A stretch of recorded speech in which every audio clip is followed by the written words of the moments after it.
Yo, it's your boy Ryan, Northwest Sports Fanatics, back at you with a new video. Today is Tuesday, February 4th, 2025, with your boy Ryan and the Northwest Sports Fanatics. Make sure you guys subscribe to the channel. Smash that like button either now or on your way out. Donate to your boy if you can. Cash App $ ORIONNWSF or the YouTube Super Chat right here. We got some NBA and NHL action on the stream tonight. The Indiana Pacers versus the Portland Trail Blazers. The Blazers have been red hot. The hottest team in the NBA, 8 out of the last 9. We are on fire. And then we got the Detroit Red Wings visiting the Seattle Kraken. So we'll be double dipping, and I'll be going over both games at the same time. And hopefully we'll get a Blazer Kraken win at the end of the night. So let's cue up the music, take a look at the thumb. We'll be shooting for 20 likes within the first hour, 30 to 50 overall if we get the volume. And we'll be shooting for 100 in the donos on every single stream. And on the thumb on the left is the OG Tyrese Halliburton. And on the right, one of our up-and-coming studs, Scoot Henderson. Let's go. And it's always nice when we have two games, of my favorite teams that are on at the same time. So we can watch the Pacers and the Blazers. I can watch the Detroit Red Wings and the Seattle Kraken. And again, hopefully both teams start off fast. And it's definitely a pleasure when I can end up soaking in and double dipping, not just one game, but I can watch two at the same damn time. What's good? How are you? Let's get to 100 in donos. Let's do it. And again, I know this is going to be a tough matchup for the Kraken. I'm not really too sure how they're going to come out at home against Detroit, but hopefully they, bring it early and often. And obviously some of the troubles that they had in net obviously will be solved with Grew, kind of getting pushed to the side, and obviously Joey Decord being the main guy. And then as far as the Indiana Pacers are concerned, they've been playing some really good ball as of late, just like the Portland Trail Blazers. We already have our win total from what we had last year already right now, and we've won 8 out of the last 9. So definitely excited to be able to see if we can continue this nice little win streak, and it's probably one of the best win streaks the Blazers have had in the last couple years. So I'm hoping that we can keep it going. We got a few different camera angles that we're going to be able to squeeze in throughout the stream. So we'll start here, and then obviously we'll transition here so that way people can see the scoreboard. And then if I want to go a little bit smaller, then we can actually dip and go this particular route as well. Let's go, baby. Now, Pacers have been really, really hot. So I don't think any Blazer fan is taking the Pacers for granted, but again, we have won 8 out of our last 9. We've been able to beat some pretty good teams like the Bucks and the Suns as of late. Last night's game went down to the wire. We're talking about the nitty-gritty at the very last possession, and it felt really good to be able to win, against the Suns. So again, hopefully the Kraken can beat the Red Wings, the Blazers can beat the Pacers. But again, we'll have to wait on seeing how it all transitions here this Tuesday evening. Let's go. Excited about here tonight. And then again, we'll see what we have on tap, obviously, for tomorrow, as well as Thursday and Friday. I'm thinking Friday we'll probably do an NFL preview and predictions for the Super Bowl with the Eagles and the Chiefs. Saturday, the Blazers play the T-Wolves at 5, so we're going to probably do either, Saturday night main event for WWE or the Blazers and T-Wolves, which is a pretty good matchup.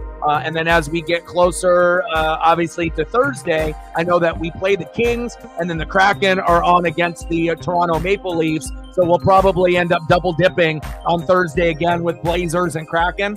It'll be cool. And then tomorrow, I haven't really decided yet what we're going to do. Not a whole lot on the schedule. No Blazers, no Kraken tomorrow. So we might end up taking a day off, or maybe we just do like an NFL, preview of the Super Bowl, or just kind of a freestyle stream. But I haven't really decided just yet. Let's go, baby. I am ready. Now I just have to decide which view do I want to go with. If I want to go with this one, or if I want to go with this one here. But definitely excited to be able to watch both of these at the same time. It's always nice when the Blazers and Kraken are on at the same time, so I can double dip. And I'm got to decide now if I want to broadcast this way or if I want to go a little bit bigger. I think we'll start off here so people can see me a little bit better. And then, if we end up switching it up throughout the stream, we can do that as well. Megan in the building. Hopefully you're doing a little bit better today. Sarah in the building. How are you? And again, it's going to be hard, I think for Blazers and Kraken, in these next couple games. But, again, hopefully the Blazers win streak can kind of rub off on the Kraken a little bit. And hopefully we can go 9 wins out of our last 10 games. And I can't even tell you the last time that the Blazers won 8 out of 9.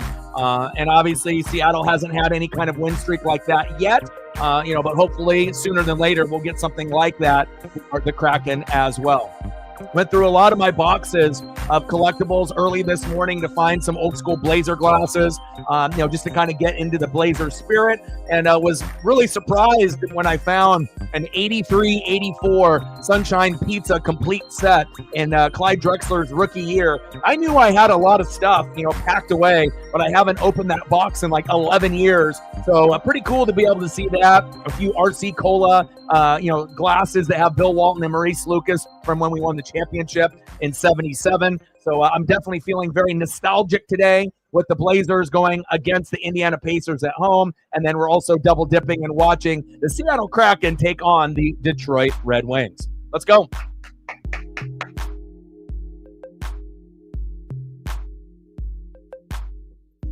And we're going to be at tip-off here and puck drop in just 1 second.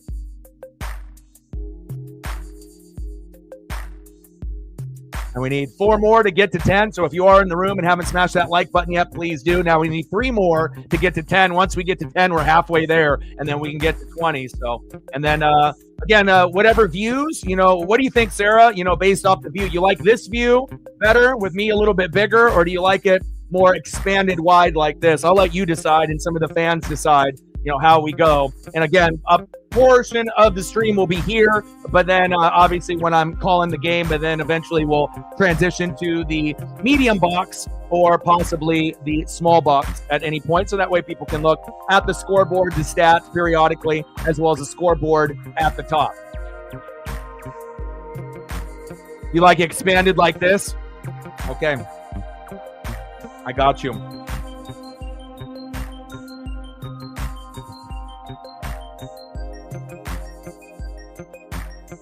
All right, baby. I'm ready. I'm ready.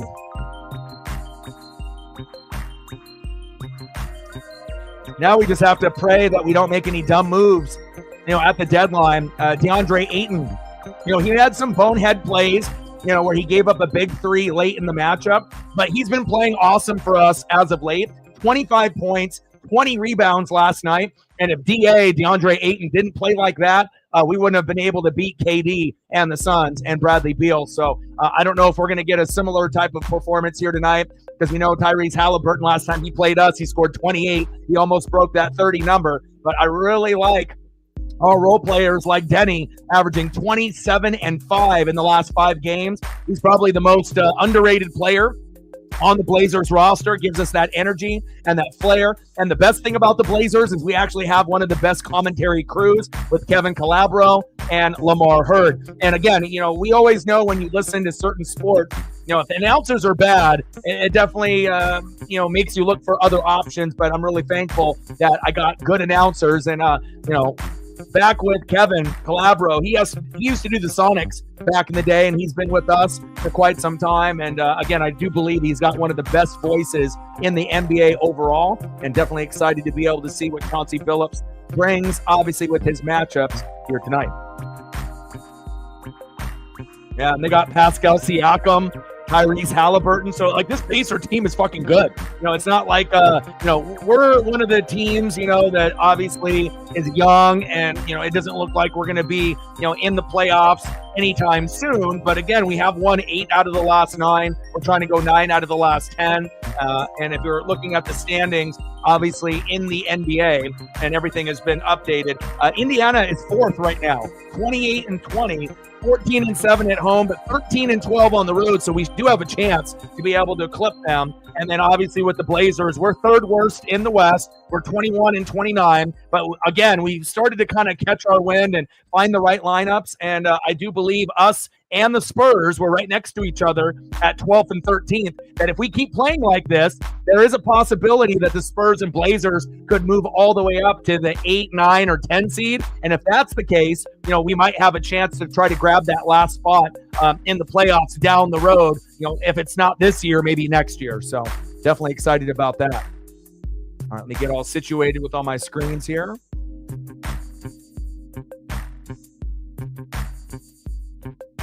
And on the phone, we got Tyrese Halliburton and my boy Scoot Henderson. Let's go. And I ended up finding a pretty cool Pacers spinning logo that just came out as well. So, when they, are on the run on us, we're not going to just have Blazers there. We'll have the Pacers spinning logo as well. Definitely excited to be seeing Tyrese Halliburton and Pascal Siakam. And again, last time Halliburton came in against the Blazers, he scored 28. Siakam had 29. We're going to have to limit the damage where they're two superstars, and hopefully we can do that. Let's go, baby.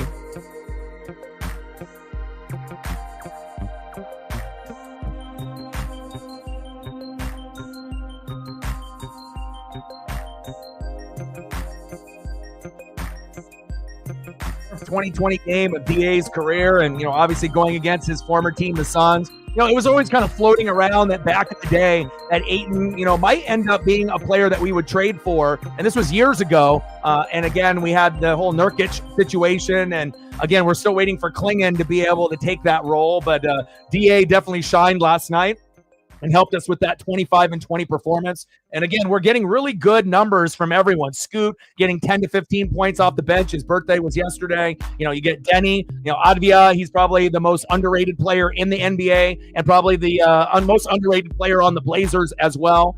Again, not a lot of people know who Denny is. And again, when you watch him, he's the guy that's going to be the fastest on the floor, always pushing for the fast break. Really good decision maker. He can score, he can rebound, he can pass, he can block, he can do it all. So I'm hoping that he can have a complete game and make it a little bit more difficult for Halliburton and Siakam, which is obviously easier said than done. But hopefully the Blazers can win. Again, we are one of the hottest teams in the NBA right now. 8 out of the last 9. We're on a fucking heater. And again, we haven't seen that in years. And we've already equaled our win total from last season. So I know Chauncey Billups is incredibly proud of the roster at this point, but now we just have to keep the thing moving. Let's go.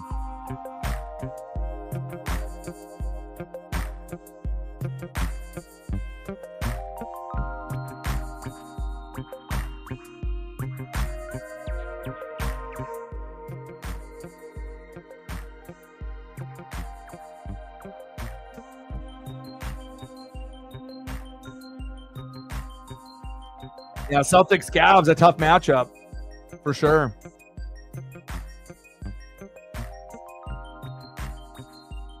All right, baby, let's go. We're just getting settled in. They're just doing the national anthem, introducing some of the super fans here in Oregon, repping the Blazers.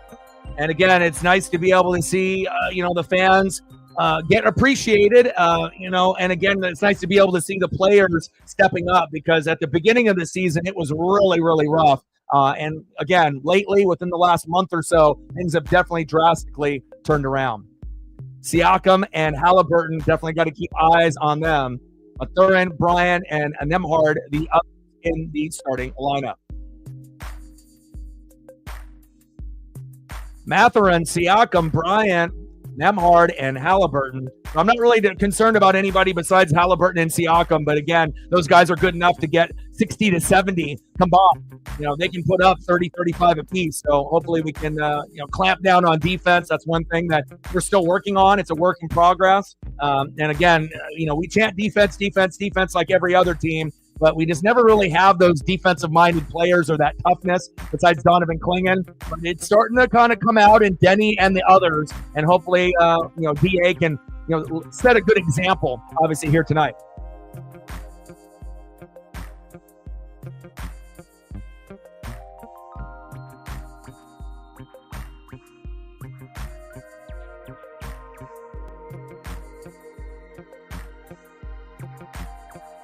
Judah just liked one of the posts there on Facebook. I was about to say, we haven't heard from Judah in a minute. Now, he was always wanting me to do NBA games, for the Celtics or anybody from back in the day. Maybe we'll end up getting him dropping in here at some point. Hopefully the job is going good with him and the cats and whatnot, everything that he's obviously responsible for that in his hometown. But it would be nice to be able to see Judah in the building. We may see him here in a little bit. DA, baby, 25 points, 20 rebounds, plus minus, plus 13 in 42 minutes. Fourth career game with 20-20. And again, there are moments where DA is like, man, this guy needs to get out of Portland. We need to trade him. But then there's other games like last night where like, damn, we have to be really happy that we have someone like DA. And again, he may not be, like a Victor Wembanyama, of course, right? And there's not like a lot of really good centers that are playing in the NBA anymore. But again, we're happy to have him, and hopefully we can continue to get some good progress out of him. Joey Decord in net against Talbot, and hopefully Decord can end up having a great night at home there at Climate Pledge Arena. Now they're going to be introducing the Portland Trailblazers. And looks like puck drop is just momentarily about to happen between the Red Wings and the Kraken.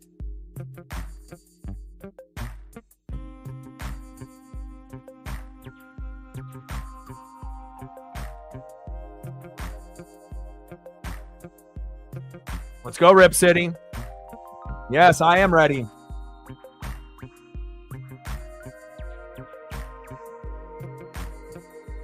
Did you, I don't know if you follow John Gruden or Barstool and whatnot, but Gruden obviously, just got hired by Portnoy, and he ended up finding a really sweet, Gruden found a really sweet Caitlin Clark high school sewn jersey as a gift for Portnoy, and it's on social media just from like about maybe an hour or two ago. It's a pretty cool video, and it's a swaggy jersey and whatnot. And, I know Portnoy at Barstool, obviously, is very controversial. Some people like him, some people don't, for that kind of New England, Boston, East Coast style. But it was a great hire for Gruden to be able to get hired there, because obviously he's got that energy and that swagger and obviously the knowledge. And, Gruden and him have started a pretty good friendship there. And, I wasn't really into Barstool, in the past, but definitely with Gruden there, being my coach and putting out great social media content, I'm definitely tuning in a little bit more with what's going on. Let's go, baby. Blazers right out of the gate already. Let's go. Anthony Simons with a triple to start off the game. Let's go, baby. Yes, sir. And again, we're watching the Red Wings and the Kraken right now as well. And it's nice to be able to see Anthony Simons do what he does. Let's go, baby.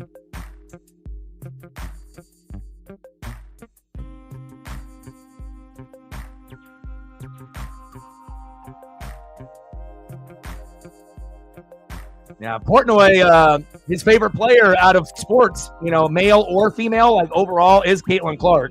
So it's pretty cool to be able to get someone that's such high profile that supports, someone of her stature, to be able to get the proper love and respect that he does deserve. She might get hated on by other players in the league, but I think everyone knows, she is the real deal.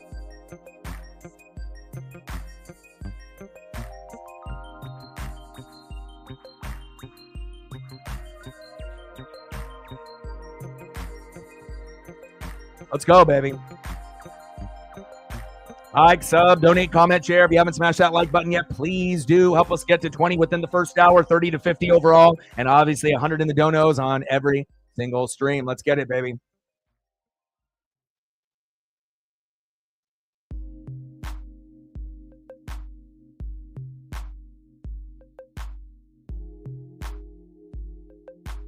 And already out of the gates, 5-0, Jeremy Grant at the line. Man, I love when we get off to a fast start. And again, the Indiana Pacers are one of the best teams in the NBA, but the Blazers, we don't fear anybody at this point. We've won 8 out of the last 9. Yeah, we know we're one of the bottom 5 teams, but again, we've been hot. We're starting to climb the ladder, and hopefully this will continue as we move forward. Let's go.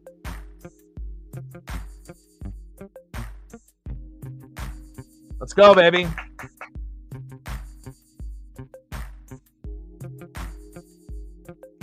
Anthony Simons at the top of the key. we'll see what kind of pick and roll action that we end up getting here out of Rip City. Simons, pick and roll. And then bang, right out of the gates, baby. I love that. Nice job, Blazers.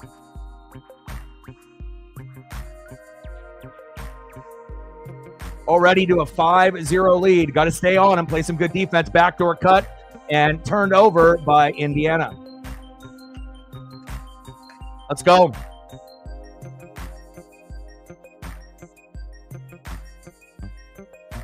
And I think that we're playing with a whole nother type of swagger and confidence that we haven't really seen out of this Blazer group. You know, it feels like we could be a playoff team, not, you know, like a 1, 2, or 3 seed or anything like that. Like if we were to get it, we would be like an 8 seed. But again, I like the way that we've been playing.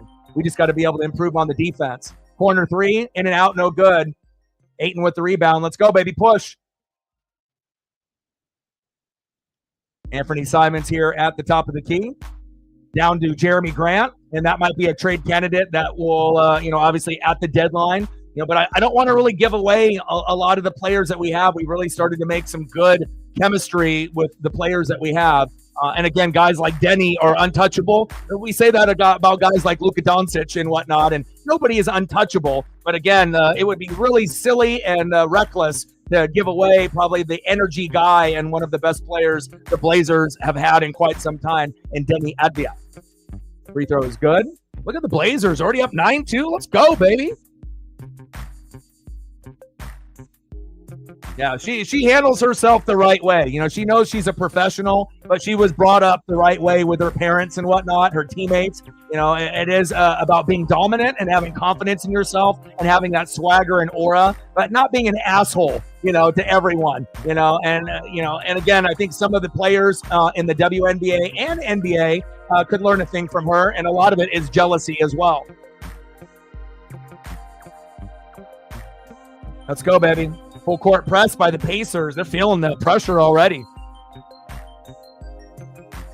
Anthony Simons to DA at the top of the screen. Let's go, Ayton. Great game last night. 25-20, the fourth 20-20 game in his career. Denny, pump fake, backdoor cut. Kamara, and a foul. Great start here. I mean, shit, if we're 8 for 9 and we were able to beat, you know, the Bucks and the Suns and other teams that are, you know, considered kind of much better than us, you know, it shows that we're getting closer. You know, if we could have started off the beginning of the year with the run that we're at right now, I mean, who knows where we would be record-wise. Maybe we would be the 8th seed right now instead of being like the 12th seed out of 15 teams in the West, or the 13th seed. But you know the Pacers are going to have their run. Top of the key. Come on, Blazers, step up. Jumper is good. As you can see, Indiana can score in bunches. Got to watch Siakam, and definitely got to watch Tyrese Halliburton. They're the two studs there on Indiana. Denny. Oh, he should have shot that. Yeah, baby. Big flush by DeAndre Ayton from Deni Avdija with a great dime. Let's go, baby.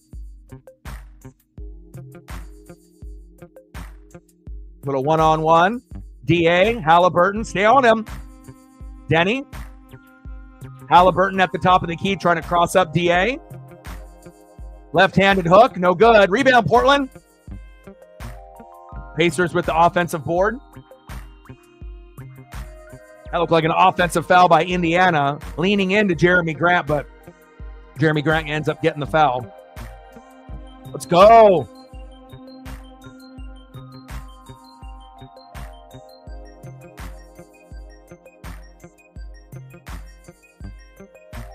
Awesome start, man. And again, you know, we're not afraid at this point. We know that if we can play like this, we can compete pretty much with anybody on any given night. Let's keep it up.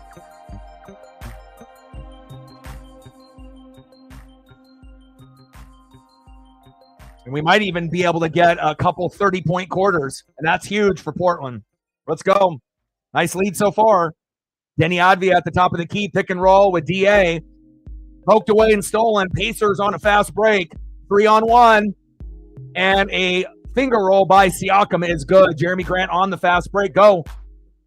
Grant with a little hezzy. Layup is good. Let's go. Fast pace right now. And another layup on the under end. Oh, my. Siakam, Halliburton, and poked away. Nice strong layup there by Jeremy Grant. Jeremy Grant's been pretty good from outside and inside as well. DA, Anthony Simons, little pick and roll at the top of the key. Simons passes outside. Jeremy Grant, deep three, and it's good. Let's go. Oh, baby. Let's go. Great start. DA with the foul.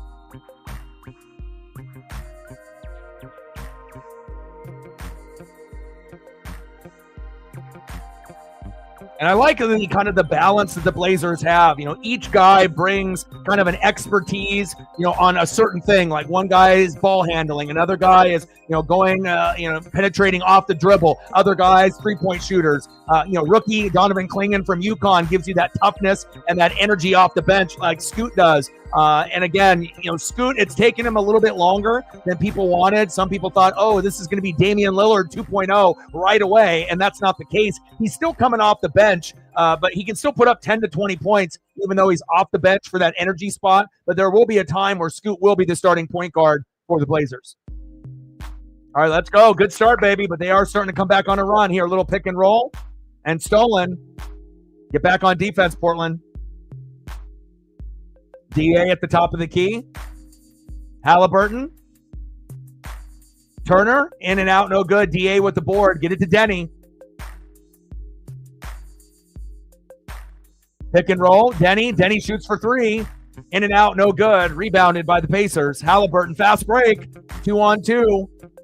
Siakam on Denny. In and out, no good. DA with the board. Where's the foul on Siakam? Come on.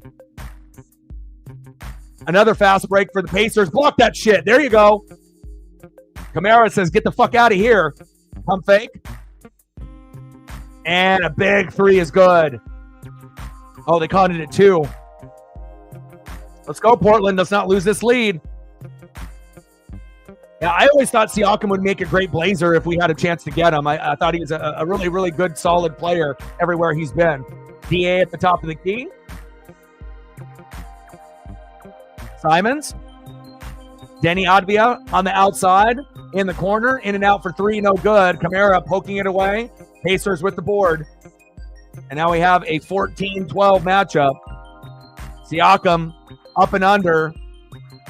And we have a timeout. Wow, what a fast start. We got off to the fast start. A lot of Siakam and Halliburton there. And it shows you how quickly the Pacers, even if they're down by 10 or 8, they can, with a blink of an eye, with those two superstars, they can put up a lot of smart decisions and good basketball. But luckily, we still got a 14-12 lead. Again, Blazers, Rip City. We've won 8 out of the last 9. I don't think the Blazers have done anything like that in a couple years. So, again, it got to a point where a lot of, hardcore Blazer fans were having a hard time watching this team. But within the last month, I know a lot of people in Oregon and Washington and globally have gotten kind of reinvested in this team. And, again, it's a lot funner to watch when your team is competitive and winning and not getting blown out by 40 and not trying. Facts. Let's go, baby. Like, sub, donate, comment, share. If you haven't smashed that like button yet, please do. Help us get to 20 within the first hour, 30 to 50 overall, and 100 in the donos on every single stream. And so far, we're off to a pretty good start. We hit double digits. We're at 10. So if you are in the room and haven't done it yet, please do. Now we're at 11. 9 more to go to be able to hit 20. Let's go.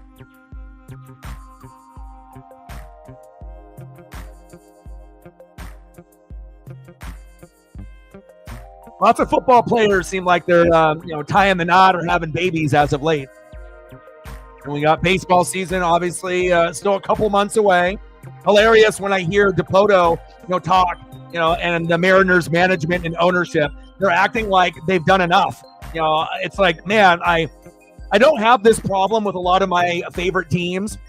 And it's not going to discourage me from watching them or streaming them. Once we get into baseball season, I have a goal of doing about 150 out of the 162 plus games, if not more.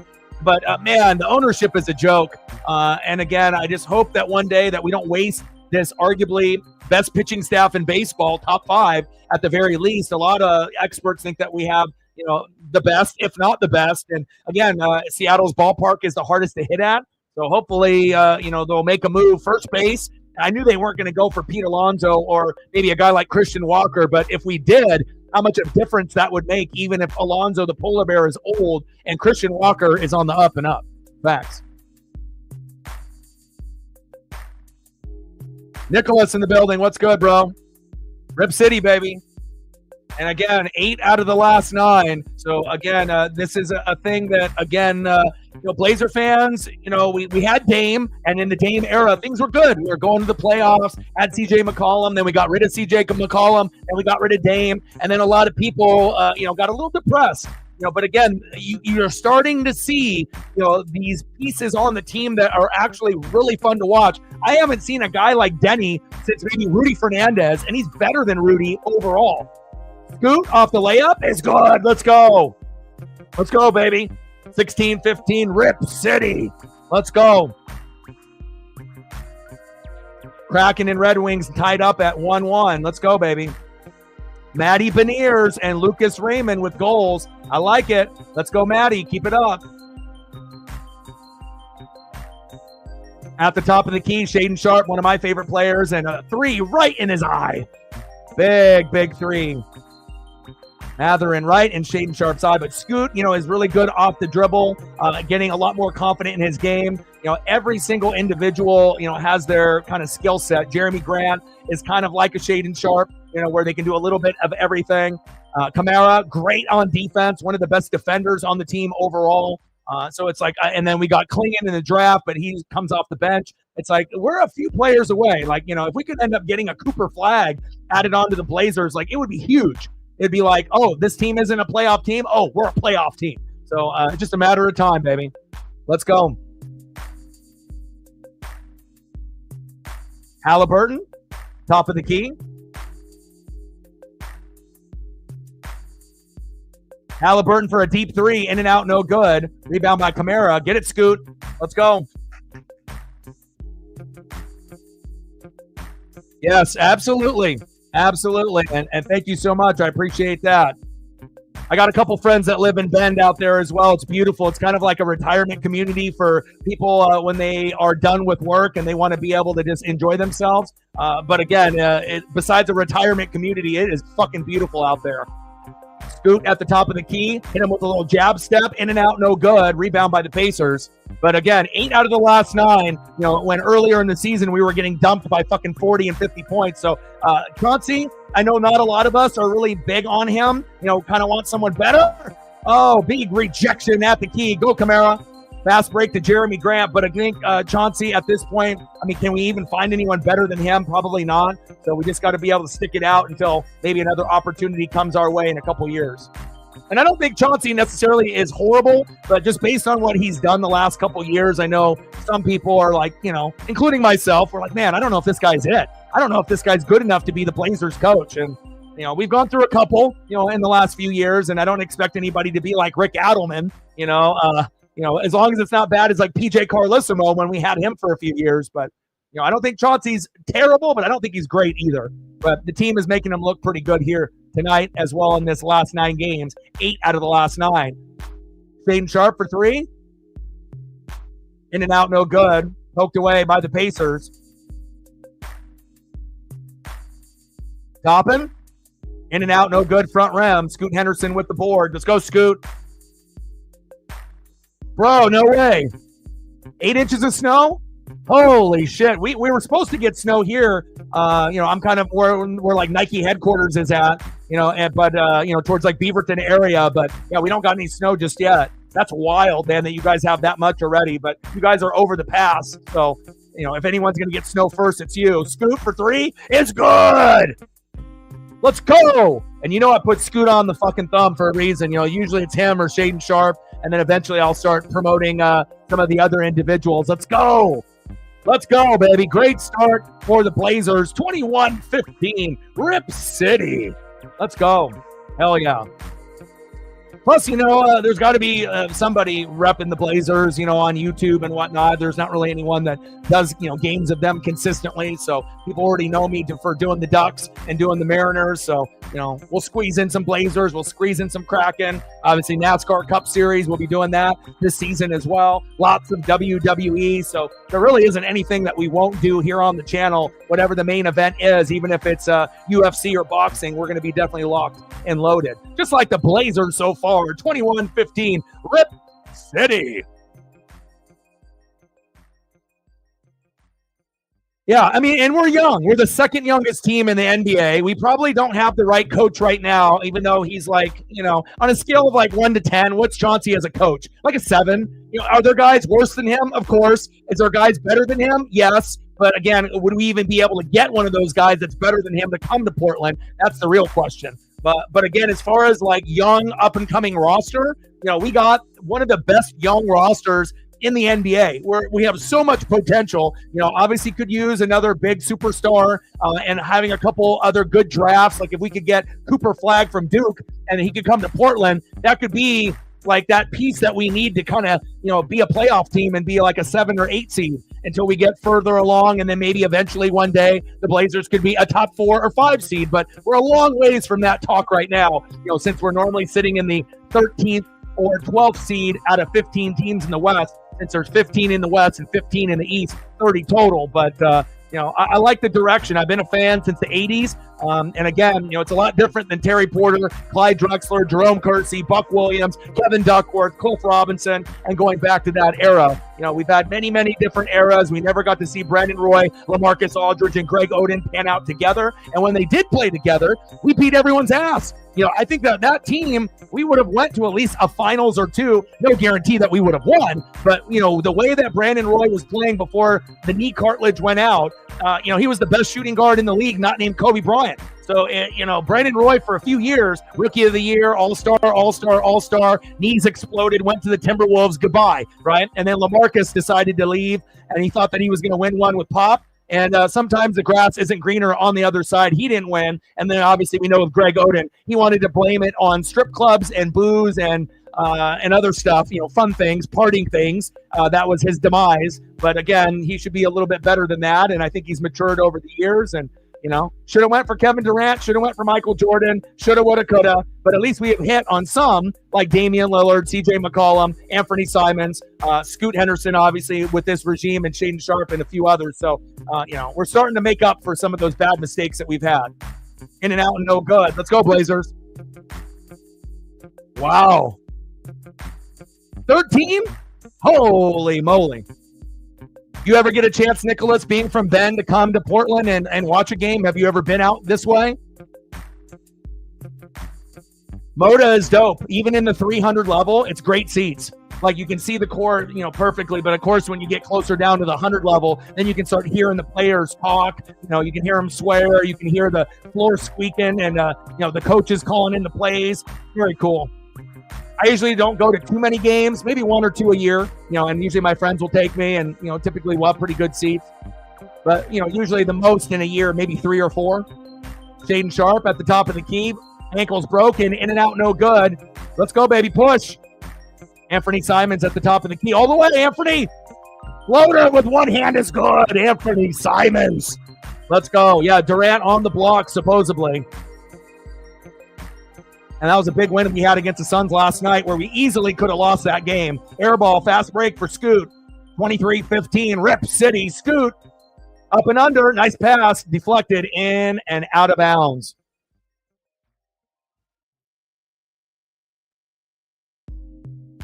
Well, there's a few teams that have been reported. Thank you for the new subs that we've been acquiring here within the last few minutes. I imagine some of you that are in the room right now possibly have done that, but, got to be able to show my versatility that I can do anything on any given level. But the rumor is, and there's a lot of rumors that are going around, and a lot of rumors are a bunch of bullshit. But I know that the Mavericks, after, trading away Luka, they have Kyrie, right? They got Kyrie Irving, right? You got Anthony Davis, the brow, even though he's old, but he's still good, even though he's old and injury prone, right? You got Klay Thompson, a little old, but still decent, right? And I know that if they could find a way to get KD over there, that would be something that they're looking at. But like, what would they have to give up to get KD to come over there?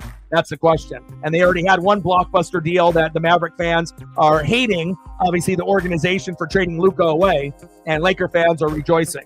Even if that means they don't play any fucking defense, but you get a guy that'll take over for LeBron and be the face of the franchise until he's retired. 25-15, Rip City. Let's go. Pacers slowing the game down here in a little bit of one-on-one. No zone. We don't need it here. We don't need any 2-3s or 1-2-2s. 3. In and out by Bryant. No good. Rebound by Scoot. Let's go, baby. 92. Nice. Hell yeah, man. You know, it's funny. I just busted out my old Blazer glasses.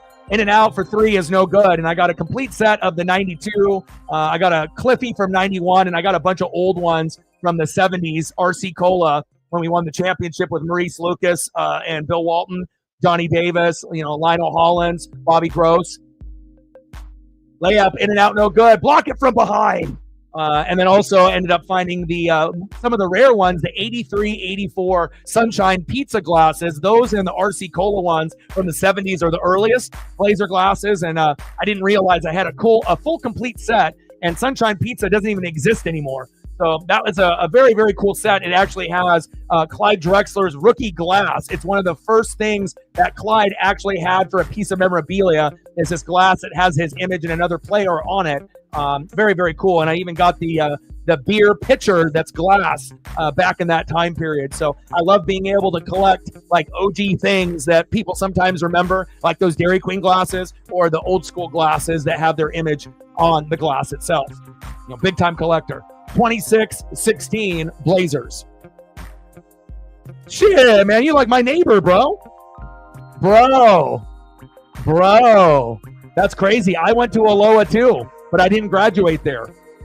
I went to Aloha from 96 to about 98, 99. And then the last 2 years or year and a half, a year and a half, so until about 99, and then 99, 2000, I went to Canby because my dad was a teacher there.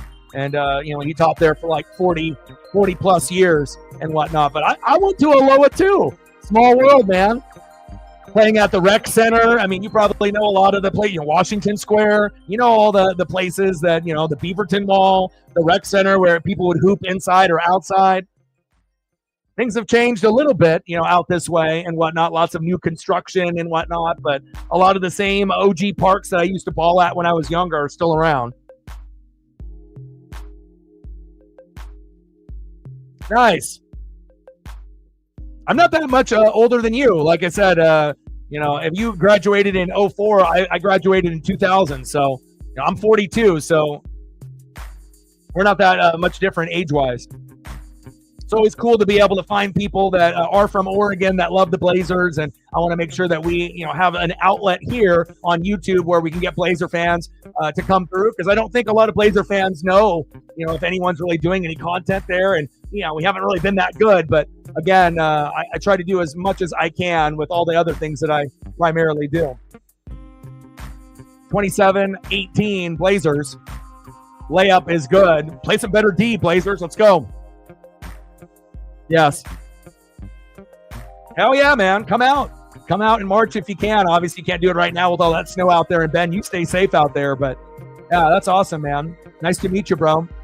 Floater by Scoot, in and out, no good. And that's the end of the first quarter. 27-18. Rip City. Let's go. Yes, sir.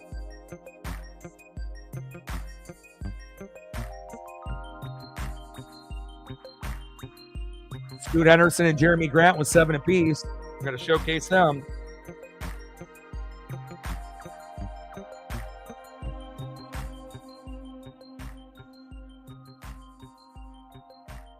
And if you are new to the channel, one thing that I do here that is unique to this channel, others probably have, copied the type of swag and style, but we always will try to get you the best HD 4K photos, of your favorite players. Obviously when the donos come through, but even when the donos are not there at the moment, we'll still throw up some great HD 4K, of the players that are either in the game or the ones that the players and fans want to be able to talk about or see, like here in the broadcast tonight. Let's go, Scoot. Keep it going, baby. And that's why, when a lot of people thought that Scoot was a bust early on because he wasn't like Damian Lillard, you have to be patient. Not everyone is going to be like a top player in the NBA right away. Like sometimes it takes time to be able to get that player to be comfortable with himself, instead of, pressing too much. And he definitely turned the ball over too much early in his career, but he's much better as of late. Facts. Let's go, Scoot.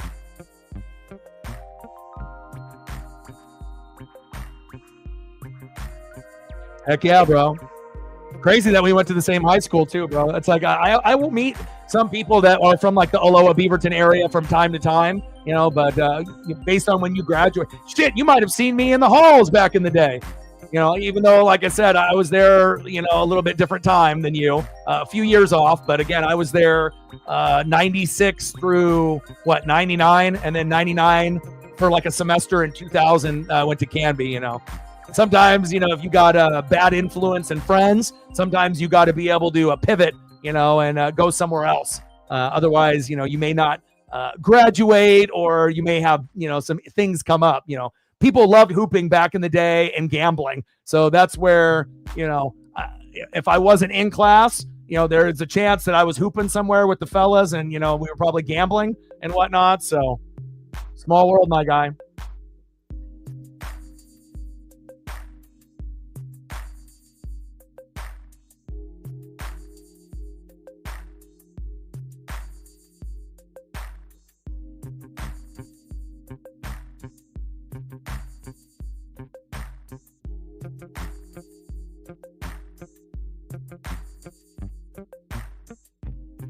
Siakam fall-away jumper is good, and 7 points in the first for Scoot Henderson and 7 for Jeremy Grant.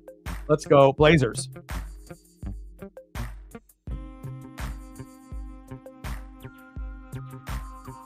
Williams in the game, and he hasn't really lived up to his potential. He was on the Celtics, and, you felt like, oh, you're getting kind of a player that doesn't really have a huge skill set. He's more of just a rebounder and defender. But again, he has to be available, and he's just been injury prone. But nice to see Robert Williams out there, the former Celtic, getting a little bit of playing time. I mean, I would rather see Klingon in the game rather than him. But again, you got to be able to give each guy, their time and their moments to earn the playing time. Anthony Simons with the rebound, 31-22, Rip City. Simons off the glass and good. There we go.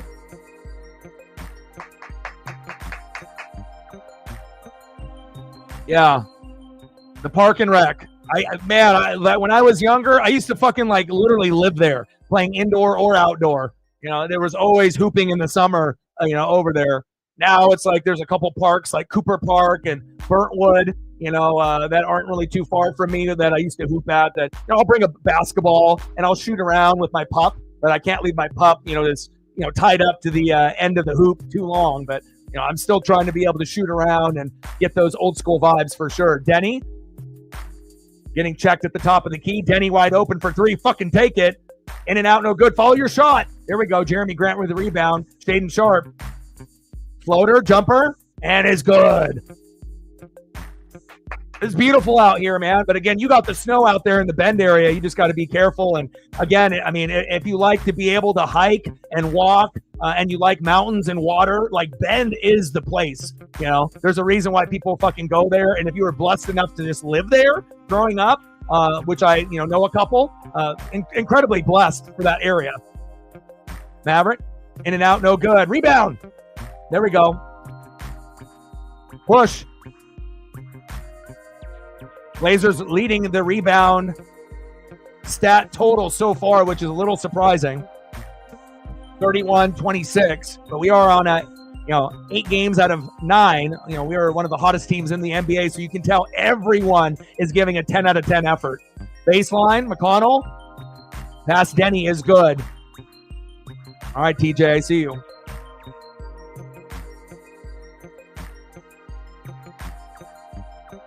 Now, I mean, I'm outside with my pup. I got an American Staffy that's kind of like a pitty. She's 3, and I'm usually walking outside with her for about an hour and a half, 7 days a week. So, we're out there sometimes 2 hours a day when I'm not streaming. So I like to be able to get out there. Alley-oop and flushed on the Blazers' head. Shaden Sharp, get a haircut. And Denny is hurt at the other side. And I think that the biggest surprise this year is Denny Advia. And that's the last fucking thing that we need, him to be hobbled going to the bench. Hopefully he's okay. Yeah, I mean, I don't blame you. I think a lot of people that live here in Oregon, that people that don't know the Pacific Northwest that are from, either Midwest, South, East Coast, or somewhere else, people want to hate and talk about the Portland and the bums and, Antifa and how dangerous it is. Well, fucking A, man, there's dangerous fucking places in every fucking state. It's not just going to be like one city and that's it. There's usually going to be some, areas where you might have some more bums and homelessness and drugs and crime and, again, but there are still parts of Portland that are nice. I can, attest to that, but it's not like I live there. I wouldn't want to live there. I don't go often, but the food carts are awesome. Ground Control, 2-story arcade is awesome. Usually go there, boom, Blazer game, boom, Voodoo Donuts, boom, go home. So that way you get an arcade and drinks. Right, you get some, great basketball action, and then maybe a little Voodoo Donut, on the way home. But I wouldn't blame you, man. A lot of people that live here stay here for their life.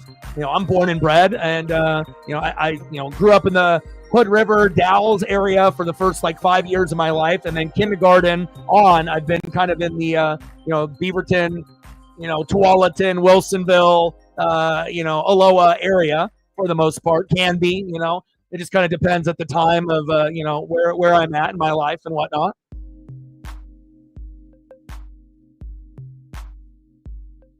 Yes.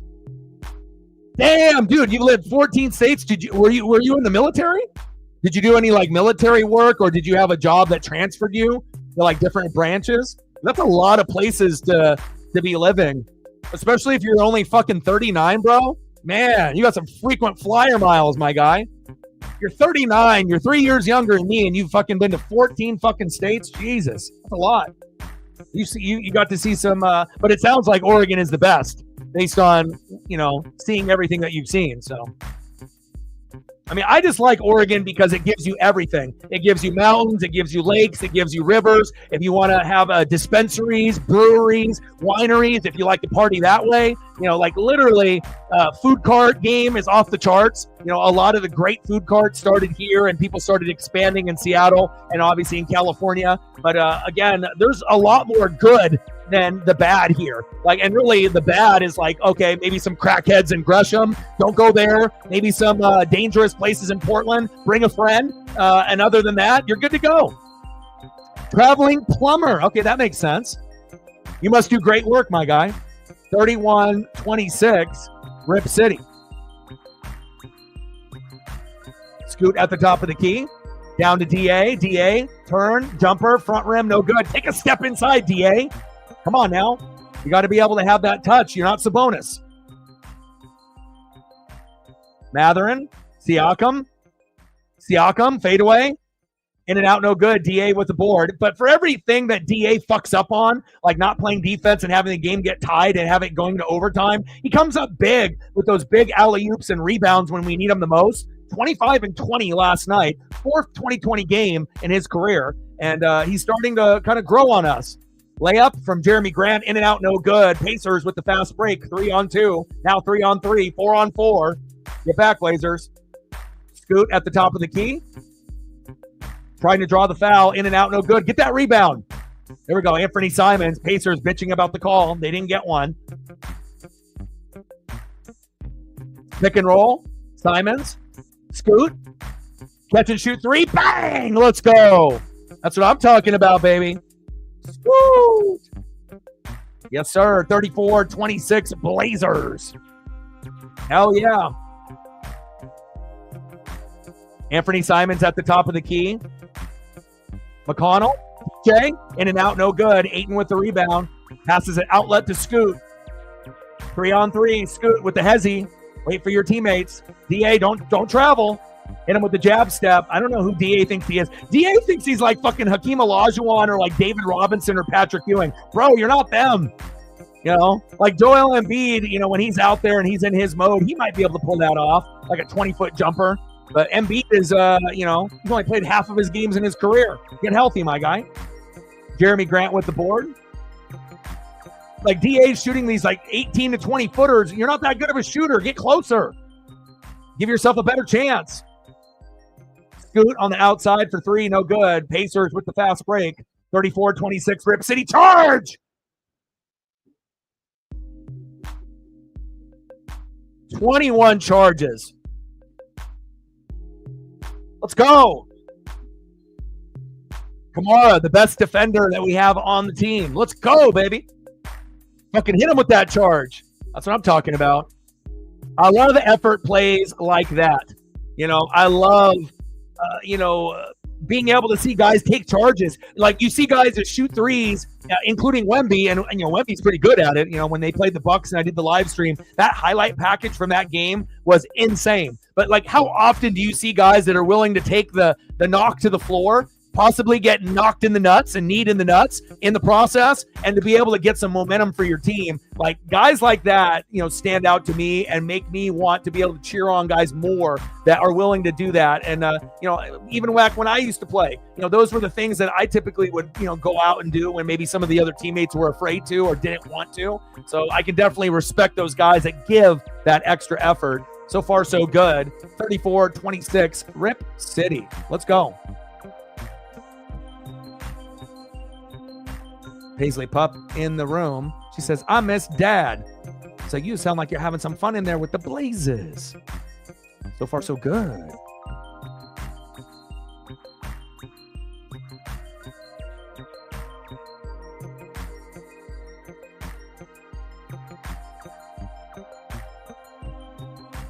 The Pup is in here now. And as Megan mentioned, Red Wings 2, Kraken 1. And let's take a quick peek. Lucas Raymond to make it 1-0, assisted by Dylan Larkin and Marco Casper. Matty Bonilla is assisted by Capo Kako with his 12th goal of the season. Kako with his 22nd assist, 1-1. And then Moritz Saida in the power play, 2-1, assisted by Alex DeBrincat.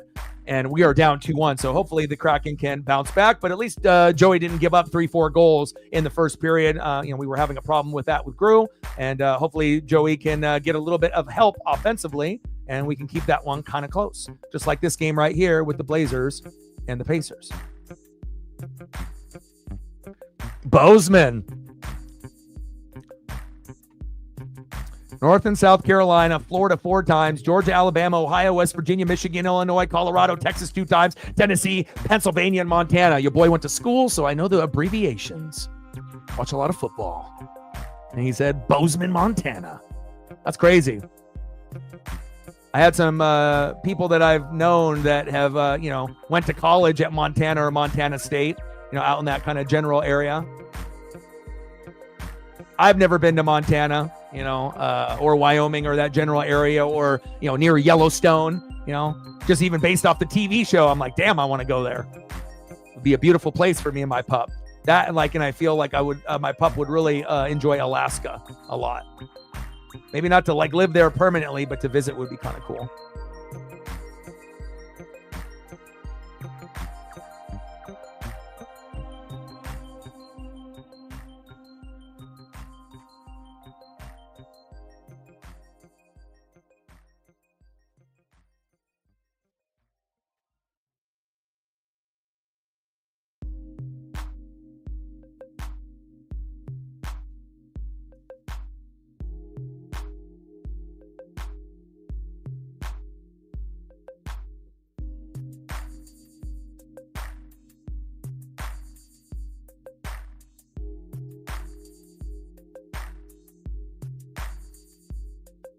Let's go, baby. Keep it pushing. Keep it moving.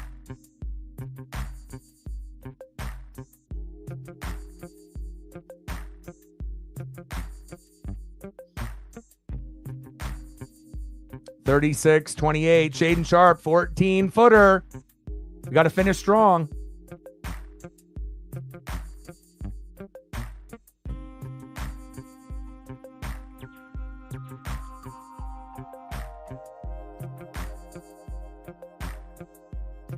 Oh, Sprinter van.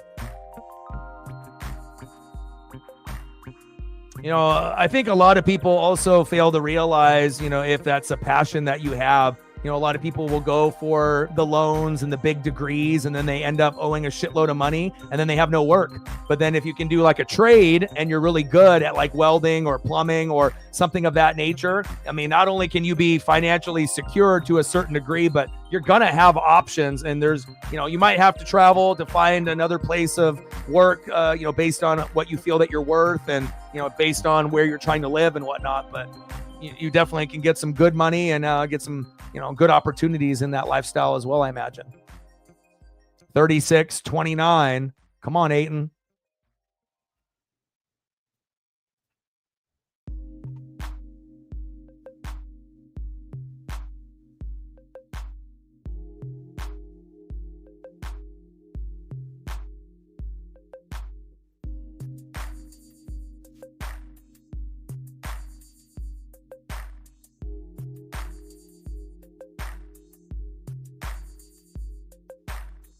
Bryant makes a free throw, 1 of 2, 36-30. Come on, Mike. Let's go.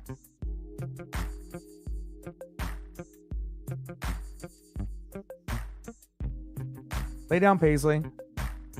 You're all right.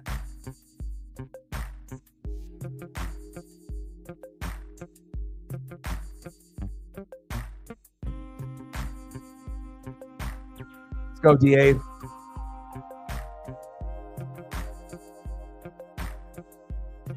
Nice. Mazzola. Yeah. I mean, I spend all my time grinding on, you know, this channel. It's like I'm doing this full time now, and I've been doing it for, 13 years on the channel, 9 on YouTube, but 13 overall. You know, I've been full time for, you know, like 3 or 4 now, something of that nature. And, you know, I spend my time grinding on this, you know, pretty much every day or almost every day, as long as my mental health is good. Thank God with my pup, my mental health has been very good, you know, since I've had her here. And obviously if you can get away from, you know, toxic people, if you have a toxic boyfriend or girlfriend and you get away, you may be a little lonely, but I'll tell you what, your mental health will fucking improve and your life will get a hell of a lot better. And I'll tell you what, I'm one of those people. 38-32, Rip City. Oregon is where it's at, man. Like I said, a lot of people that I've met that have visited from like Chicago, Alabama, New York, they visit once and then they go home and then they end up coming back and they stay here. Like I've known quite a few people that have like, wow, it is really cool out here. And then, you know, depending on what kind of restrictions you have for, you know, breweries, wineries, dispensaries, and being able to have like an outdoor lifestyle. But if you want to be able to do some like party things, there's, you know, a few places for that, but it's usually more for like, you know, people that, you know, like to party or they love the outdoors or both, you know. But camping and traveling and, you know, you get a little bit of everything here. DA with the steal. Go, Jeremy. Jeremy Grant with the fast break. Poked away by the Pacers.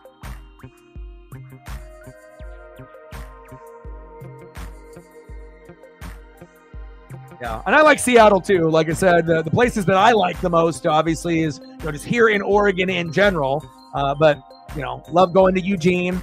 And love Seattle. If I have to leave the state, Seattle is beautiful. When I go to some Mariner games. Cal Raleigh, baby. Julio Rodriguez. George Kirby. Brian. Woo! 38-32, Rip City. Come on, DA. Scoot at the top of the key. All right, hold on, Paisley. Kamara poked away. Come on, Blazers. We're getting a little sloppy out there. Fast break, 3-on-3. Cross-court pass tipped and stolen by Shaedon Sharpe. And my pup is whining to get out of the room. Sharpe fouled. No call. And it stays here. Let me go and let her out here. Give me one sec.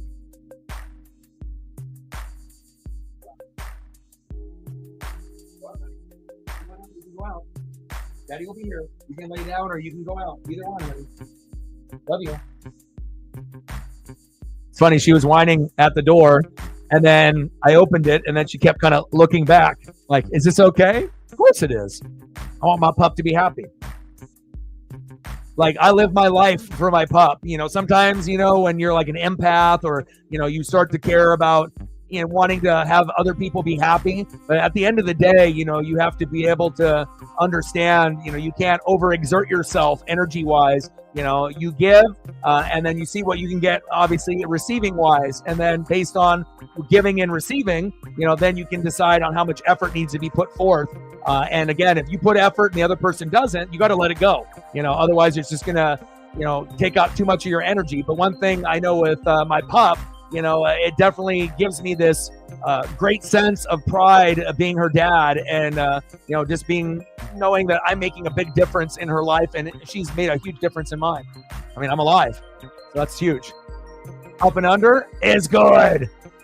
But the foul call before the up and under by Shaedon Sharpe, he is the most exciting player as far as like dunking ability and, giving you the highlight package. But we just need him to be a little bit more consistent as Siakam goes to the floor, loses a shoe. Like, sub, donate, comment, share. If you haven't smashed that like button yet, please do. Help us get to 20 within the first hour and a half. 30 to 50 overall. Paisley Pup is back in the room. Feels guilty leaving. Misses dad. And obviously we shoot for 100 in the donos on every single stream.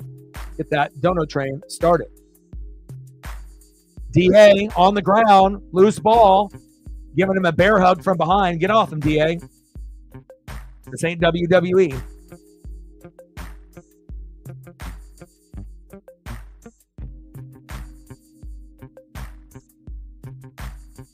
Great start, 38-34, Blazers. It's like a switch was just flicked on. We were losing games by 40 at the beginning of the year. Now you're winning 8 out of the last 9, and we're actually beating some good teams. We have been beaten up on some shitty teams like Orlando, but again, some people would consider us shitty. I think we are the best shitty team in the NBA. We might be in the bottom 5, but we're not playing like it. We're playing like we're like an 8 seed. Like an underdog team that, could do some damage. And hopefully we can continue going up the ladder from 13th to 12th, and eventually we can get all the way up to 8th. And I know the Spurs are making that move for De'Aaron Fox, even though they got CP3 and Wemby there, Harrison Barnes already. They're looking at the same thing of trying to elevate, and they're like right next to us. So 12 and 13 are both shooting for that 8 spot. Anthony Simons at the line. Make those free throws, baby.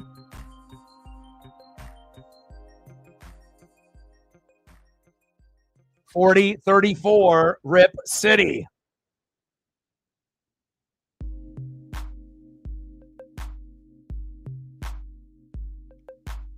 Free throw is good.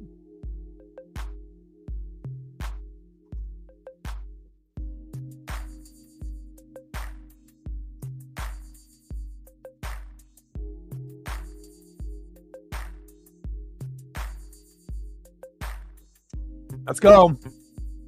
6-point lead, playing great. Less than 2 minutes to go.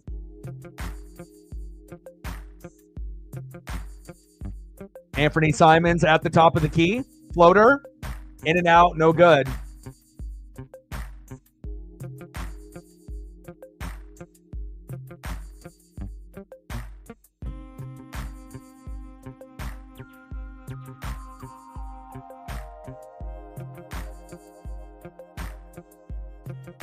Go, Anthony.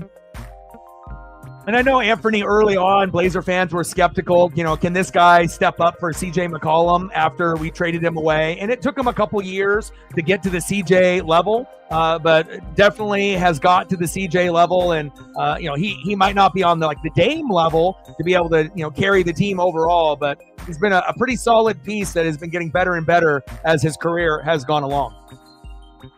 Let's go, Blazers. Finish strong. Play some fucking D. Scoot at the top of the key. Whistle blown. Is it offensive foul on Indiana? Halliburton is bitching. Hell yeah, Halliburton with an offensive foul. Let's go. What did he do? Did he elbow Kamara? So they're both pushing each other a little bit. Not like aggressively, like about to fight or anything, but high elbow to his face. That's why. To the neck area. All right. Simons pick and roll with Robert Williams. The third floater. In and out. No good. Williams with the offensive board. Denny Advia, top of the key, hit him with a crossover, a shimmy and a shake. Pick and roll. Jeremy Grant hit him with the hezzy. Jeremy, spin move. Pass it. Robert Williams, a third. Floater, thinking he's Shaq, and he is. He misses. Pacers with the rebound. Come on, Robert. Like, why do Robert Williams and DeAndre Ayton shoot from so far away? Like, you're not a good shooter. You're not Hakeem Olajuwon. Don't shoot in like Hakeem Olajuwon, David Robinson range if you're not that player. But I guess, when you give 25 and 20 the night before and DA thinks he can do anything. He's probably channeling in his inner Wemby. I get it.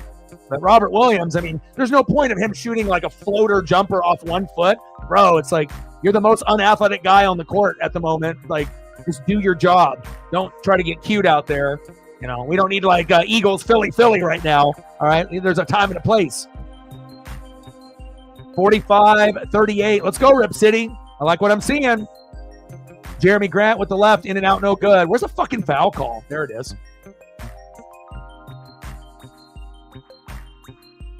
Second period has started. Red Wings 2, Kraken 1. Hopefully we can tie that up in the period. 45-38 against a top 4 team in the East. And we're like 12th or 13th in the West, but we've won 8 out of the last 9. Just, I really wish that we could have had one of these other win streaks earlier in the year, and then maybe we would be like in the 8 seed right now, 7 seed, exactly where, we kind of potentially could be. But, better late than never. But it was terrible at the beginning of the year, and we've really flipped the switch.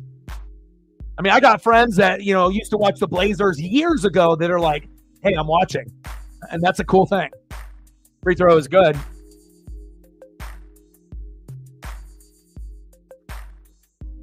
And it's halftime. 45-38. Rip City. I love it.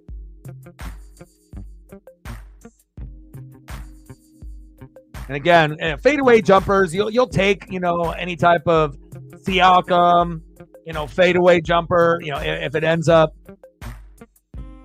being that type of contested shot, so be it.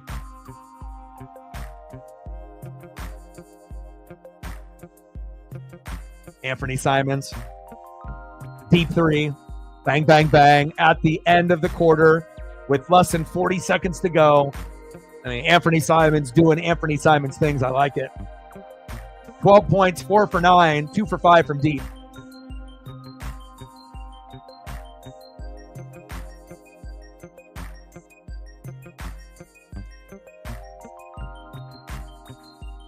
Siakam with 10.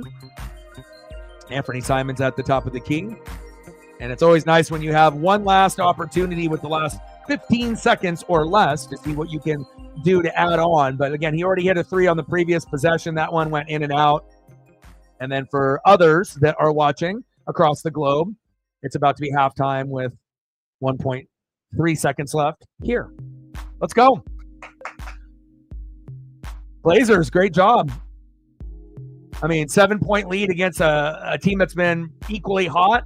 Maybe not 8 out of the last 9, but still a top 4 team in the East. Let's look over some of the stats.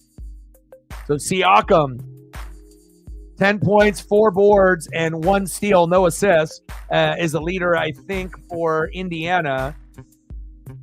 Mathurin's got 10 as well. Nembhard with 9. But Halliburton, 0 points. Like, who would have thought that? That Tyrese, like an all-star kind of player, but he's only taken 2 shots, though, which is a little odd. But Siakam has taken 11. Maybe you got to get Halliburton the ball a little more. So that obviously is nice for us. And then for the Blazers, Anthony Simons leading the team with 12 points, 2 assists, and 2 boards. And then Scoot Henderson off the bench, second on the team with 10 and 6. Let's go.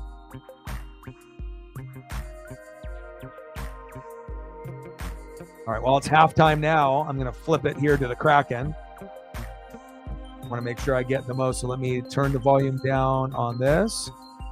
We're going to get double dipping here until halftime is done.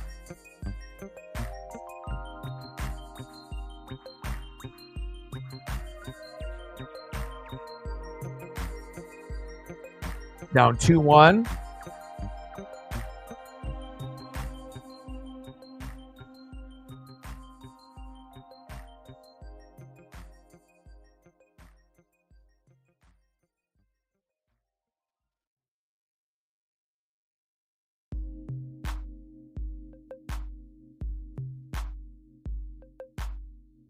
I'm going to change the score here, too. All right, boom. And just like that, we're watching hockey for a couple minutes here until the Blazers get back at halftime.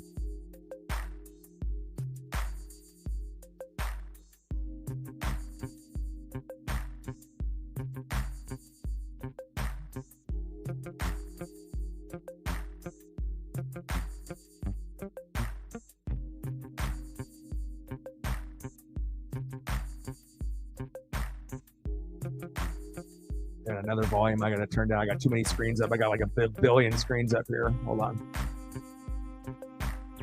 Come on, Kraken. Can I adjust the volume? I got too many things going on at the same time. There we go. Now I got to make the Kraken screen a little bit bigger too.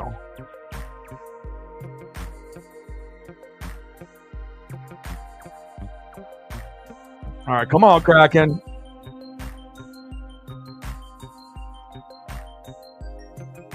$15:49 left in the second period.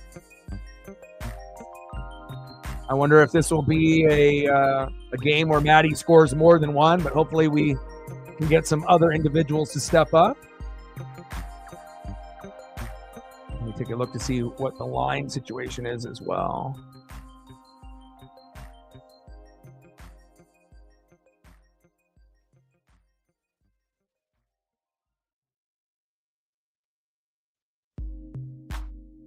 Schwartz, Larson, Dunn, Kakko, and Beniers. Let's go. That's a decent line right there.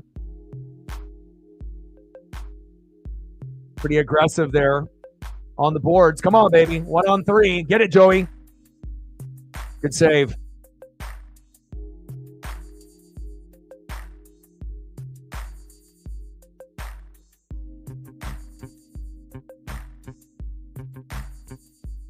Red Wings outshot by Seattle in 6 consecutive meetings.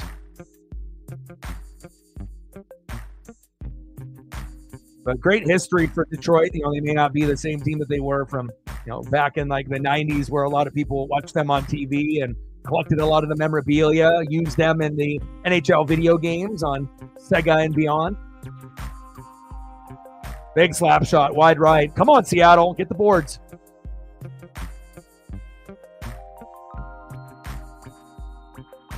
Stevenson, Bjorkstrand, Montour, Dunn, and Tolvanen with the line change.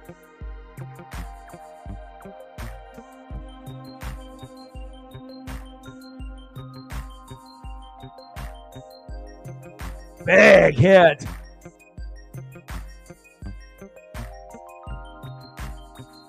Out of play. Come on, Montour.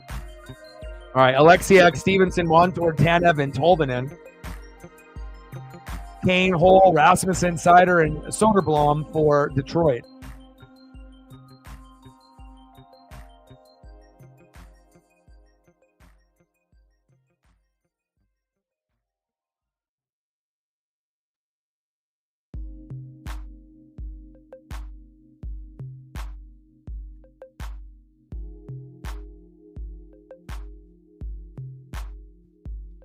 Oh, big check.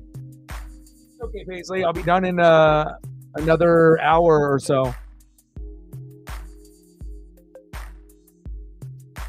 Detroit getting hella aggressive here on Joey. He needs a little bit of help defensively.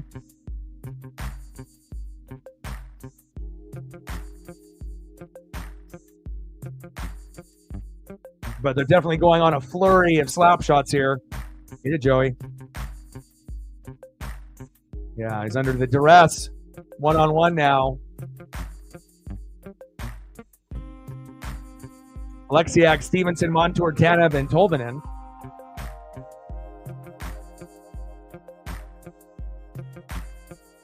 Come on, Seattle. Here we go. 3-on-3. Yes! There we go! Hell yeah! Are you kidding me? Shane Wright, unassisted. Yes, that was sweet. Hell yeah. There we go. Kraken tied up 2-2. It's always cool that when you can, like, you know, if I'm doing Blazers and then I can just tune in for a little bit for the alternate thing that I'm watching, and then they can actually do something good and like tie up the game and score a goal. But Rasmussen goes down, you know, and trips over himself. We have a nice 3-on-3 opportunity. Great slap shot by Shane Wright, and he was quite a distance out there. Kind of took the, you know, goalie off guard there in that, but we will take it. 2-2, Red Wings and Kraken. Let's go. Shane Wright assisted by Andrei Burakovsky. Let's go. And we'll be back doing the Blazer game here in a couple minutes once halftime is over.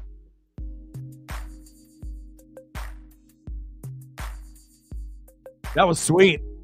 I wasn't expecting Shane or anyone to be shooting from that far away, but sometimes that's what you need to do to kind of get them off guard, you know, anticipation-wise. I mean, one-timers can get you that really high-end speed off the pass and then, you know, the big slap shot, but I like what I'm seeing so far.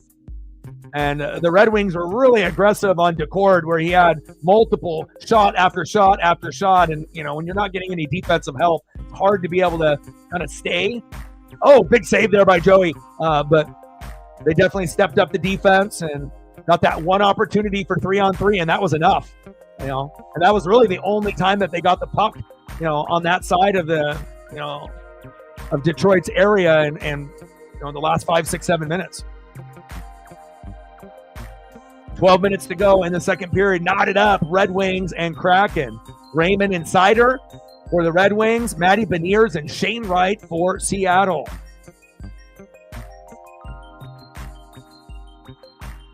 And we are halftime, 45-38, Blazers.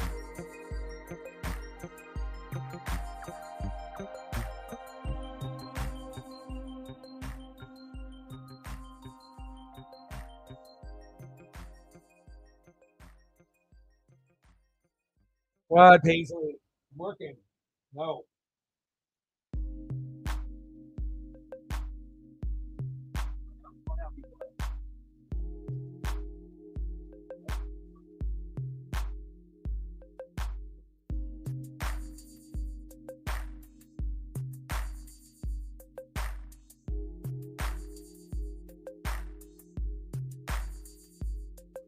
Oh, okay, commercial. See who they have in. Burakovsky, McCann, Mahura, Fleury, and Wright. It's always cool when you get some of those like newer names or names that, you know, you don't see that often. You know, giving some individuals some opportunities for some ice time. Very cool. And we're still waiting for the Blazers and the Pacers to come back from halftime. And as soon as they do, we will do that particular matchup. I'm trying to double dip as much as possible.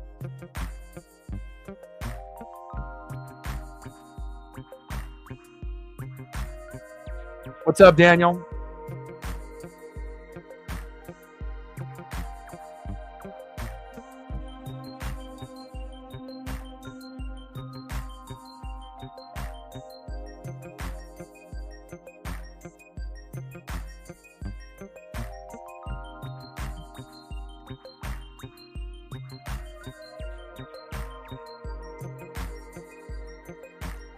And we're still halftime with the Blazers. So, again, we haven't abandoned the Blazer game. Again, I always try to be able to squeeze in more than one thing, especially if both of the teams that I like and enjoy watching are on at the exact same time. So there's no reason to be able to try to do a little bit of both, you know, if we have the opportunity for halftime to begin at a different time for one, and that usually is the case. See if we can get a little bit more hockey here with the Kraken, and maybe if we're extremely lucky, maybe they'll get another goal while I'm still streaming, and they'll go up 3-2. I wouldn't count on it, but you never know.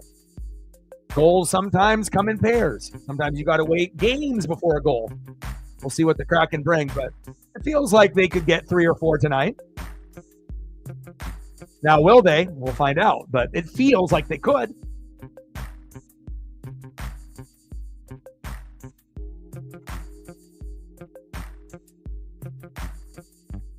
Yeah, it's they're playing, and then it's the Blazers and the Kings. So yeah, we're going to be doing Blazers or Kraken on Thursday. I mean, essentially, I'm doing both games, but it just depends. One will be the primary, and the other, will be the backup. But still coverage on both in the stream.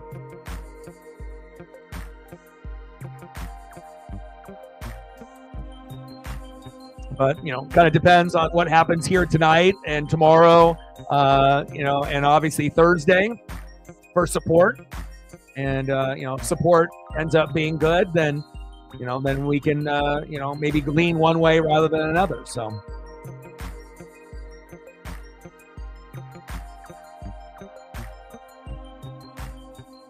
good girl, lay down.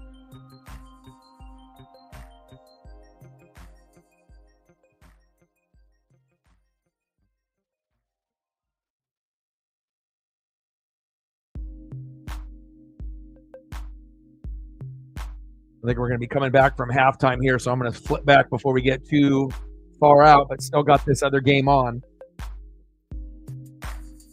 But I like it that it's 2-2.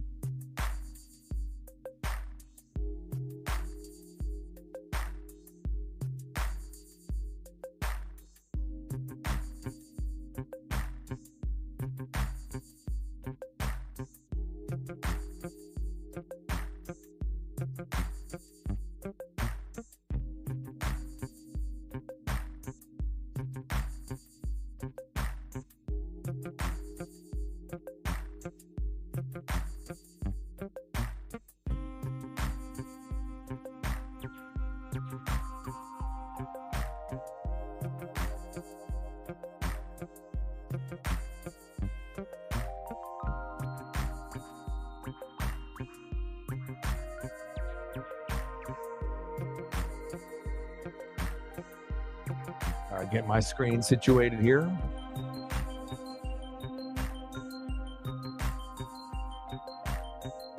Mason Crosby retired.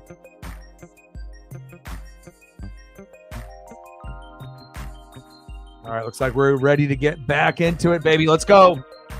Great start, 45-38. Rip City. Let's go.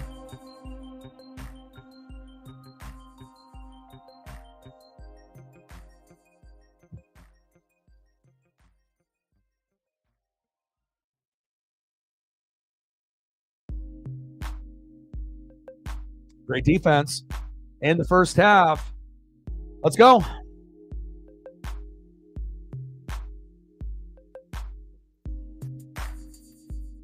Nembhard, 20-foot step back, huh?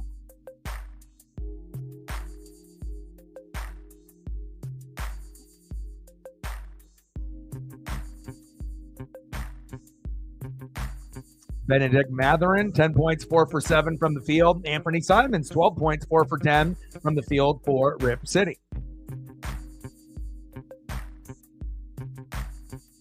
All right, sounds good. Appreciate the help, and anything that we can get help-wise always will be appreciated. So have a good day, and I'll see you more than likely tomorrow.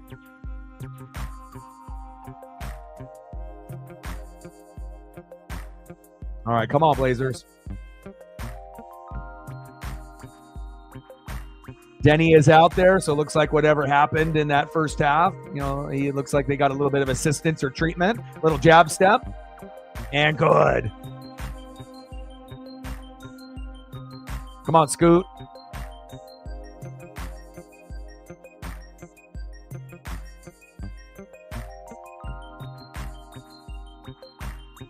And poked out of bounds.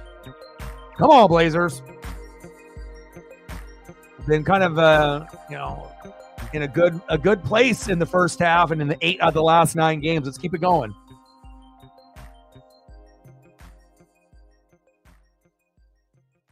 Reach and foul. Who's that? Robert Williams? Williams reaching in. You reach, they'll teach.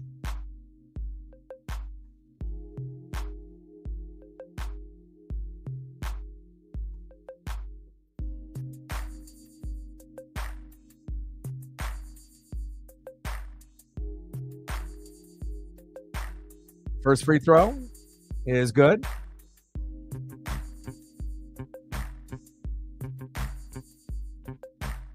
Come on, Blazers. Only up by 1. Let's go. And they have DA sitting on the bench, and obviously they will be attacking that particular position. They're going to try to use him late, but we can't get down, by 4, 8, 10 points by the time we put him back in. Anthony Simons at the top of the key. Passes to Denny. Try to do a pick and roll with Williams, but doesn't hit his spot, and a reach-in foul by Indiana.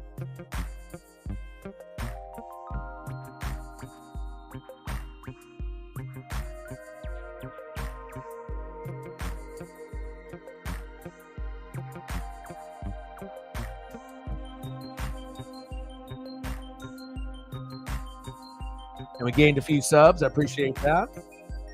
Shout out to all the new subs that we've acquired tonight, as well as in the last few days and in 2025. Robert Williams, sideline jumper, in and out, no good. Rebound by Indiana, fast break. Outlet pass. Blazers with Siakam on Anthony Simons. Good pass down low, up and under, and the layup is good. What a dime by Siakam. Denny Advia, one of my favorite Blazers, kind of a guy that just kind of came out of nowhere. He is definitely the energy player on Portland.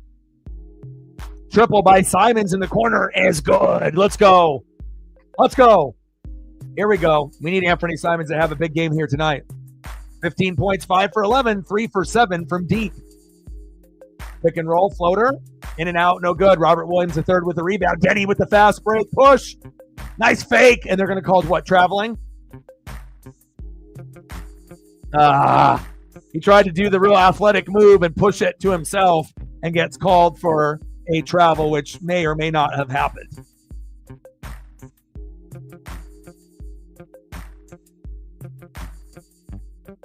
It was smooth, man. Denny has the ball fakes. Denny with the ball to Anthony Simons at the top of the key. Little pick and roll with Kamara. Simons, Kamara. Open three in the corner is good with the left. Let's go. That's what I'm talking about. 51-45, Rip City. Off the glass, rejected by Robert Williams. Let's go. Fast break. Simons up the floor. Kamara, same spot, same time, different result. Tips it back to Anthony Simons. Another side of the three, in and out, no good. Rebound by Indiana. Fast break, 2 on 3. Slow him down. Good pass down low. And a big block as a throwdown was attempted by Indiana. Siakam, not today. Siakam at the line for 2.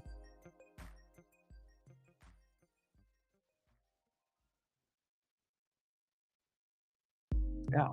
It's kind of rare that we see actually defense and rebounding being displayed by Portland. Usually our defense sucks. We have no toughness out there. Klingon might be our toughest guy on the team. We don't have enough tough guys, and we don't have enough guys that know how to rebound consistently. But you're definitely seeing a little bit more effort here tonight.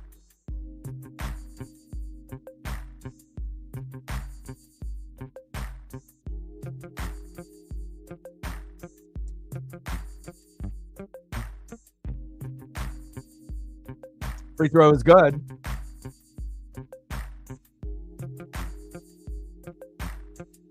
Let's go, baby. 53-46, Rip City. Anthony Simons at the top of the key. Pick and roll with Denny Advia. Simons keeps. Jab step. Pass to Denny. Top of the three. No good. Rebound by Indiana and a foul called. Offensive foul. Elbow to Kamara. I'll take that. They're trying to beat up on Kamara. Not today.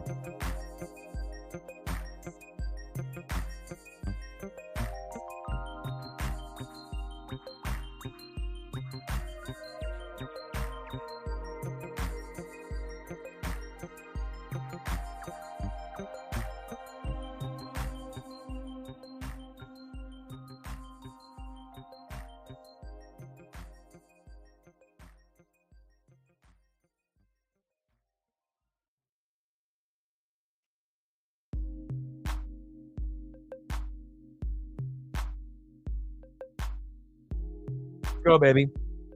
53-49, Rip City. 3-2 Wings in the power play goal. Free throw is good.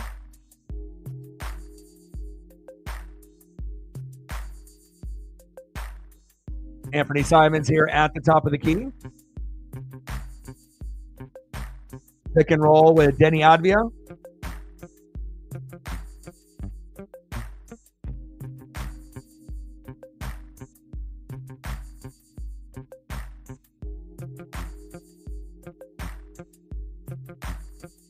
We'll see what kind of set we can get into here. Jacob in the building. What's good? Yeah, I mean, that's what they're saying. You know, that they're gonna try to be able to get the right, collateral in return. I'm not sure if they'll be successful or not, but I mean, I guess it really depends on who you trust source-wise when this information comes out on the internet.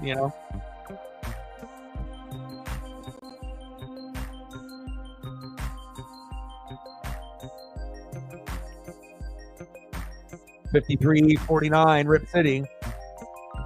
Jeremy Grant, no. Robert Williams to Denny Advia. Jeremy Grant on the opposite side with Kamara. Jeremy Grant backing down. Fouled, fade away, and he made it. Jeremy Grant, let's go, baby. Sometimes, he does a little bit too much, but he definitely has a skill set to help us. Deep three is good by Indiana. Turner, I see you. Miles Turner with a three from Halliburton. 53-49, Rip City. Denny Advia, pick and roll with Robert Williams, passing out to Anthony Simons. Backdoor cut, Jeremy Grant down low, fumbles the bag, picks it up, goes up for a dunk, and is fouled. Jeremy Grant to the line.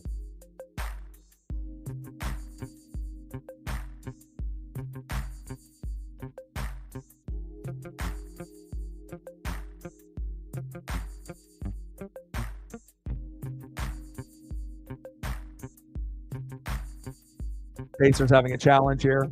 Siakam's like, I just blocked that shit. All right, we got to wait. See what they see here. 53-49, commercial break. Let's go, Jeremy Grant. Let's go, Scoot. Let's get it, baby. We won 8 out of the last 9. Let's keep it moving. I think so. Again, if this was earlier in the season, I would say probably fuck no. We were getting blown out by 40 at the beginning of the year.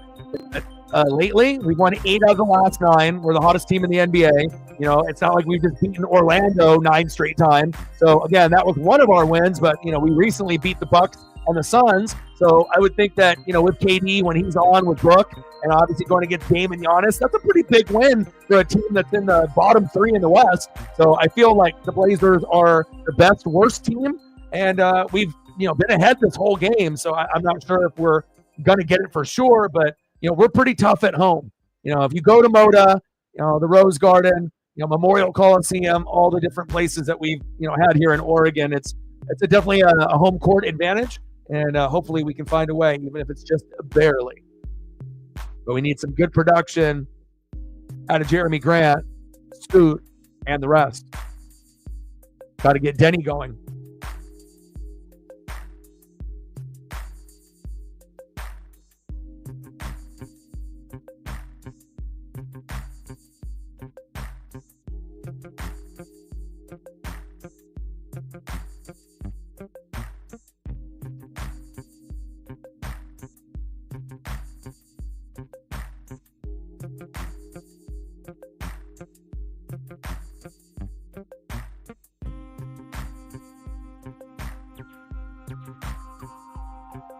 It's going to take time for Scoot to really find himself, but he's been getting better every game.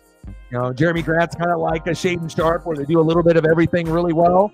But this is the player that I think if you're, an old school, Blazer fan or basketball fan, it reminds you of the players that we used to watch in the 80s and 90s that gave you effort in scoring, rebounding, passing, blocking, defending, taking charges. This is like the energy guy for the Blazers, Denny Advia. And again, he's a guy that can score 20, 10, and 5, and nobody knows who the fuck he is.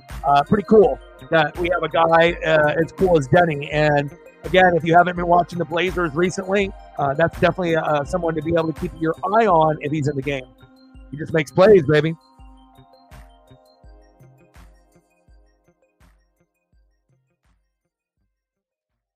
Three, 2 Red Wings.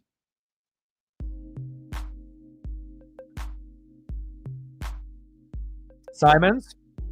Kamara at the top of the key as the Pacers run a pick and roll. Little dump down to Halliburton. Turner. Floater is good. 55-52. Blazers. Anthony Simons at the top of the key. A little full court press. Trying to make it a little bit more difficult for Rip City. Pick and roll with Robert Williams. Simons says go away. Backdoor. Oh, almost an alley-oop from 3 quarters. And he just couldn't flush it as the Pacers get the board and now work on their offense on this side of the ball. Paisley decides to leave the room. Pump fake. Rejected. Kamara with the block.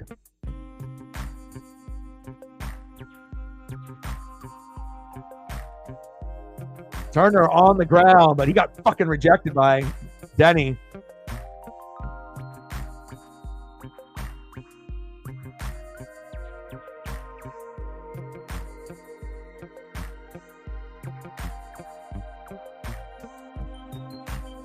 Yeah, that fall could have been much worse if you fall just straight on your back, though. I mean, that was a pretty, that was a slip and fall. But, I mean, we've seen ones where guys are 5 feet off the ground and they just straight hit back.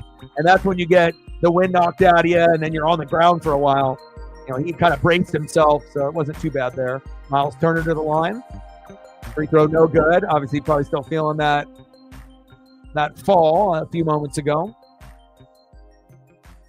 Chauncey Billups getting some energy in the building. Simons is out. We get Scoot Henderson and Shaden Sharp in, so you're going to get a lot of penetration to the hole. You're going to get a lot of and ones and hopefully some outside shots by Scoot and Sharp as well. But attacking the rim and mid-range jumpers, nothing wrong with that. And, maybe a windmill dunk here and there if we can get it with Sharp. Sharp with the ball. They try to do a half-court trap to no avail. Sharp. Isolation. Passes it off to Scoot Henderson at the top of the key. Pass to Denny. Are they just calling travels on Denny left and right like he's just moving his feet? And golly. Normally you don't see Denny turn the ball over.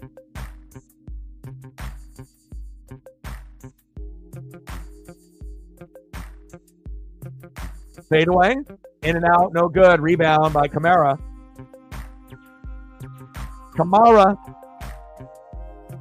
Kamara solo.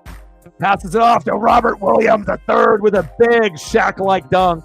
Let's go. 58-52. Rip City. Scoot Henderson at the top of the key. Feels like the Pacers are going to have a timeout within the next 5 minutes. Sharp. Williams. Box him out. There you go. Denny with the board. Let's go. Push. Denny pick and roll with Robert Williams III. Denny step back 3. And good. And where was the foul call? Where is the 4-point play? Oh my. Let's go, baby. That's what I'm talking about. Denny Advia, straight electricity. Nice job, Denny. 58-52, Rip City. All right, now let's switch to the Kraken here. What we got going here? All right, almost are done with the second period. Less than 3 minutes to go. Down by 1.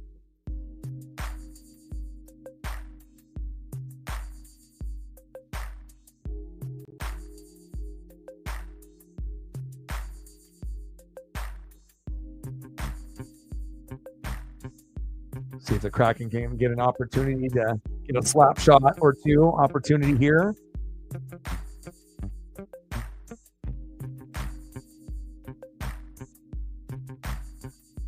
Detroit's goalie and net was on his back and still defending shots from Seattle. Wild. Finish strong. Last 2 minutes. Anything can happen.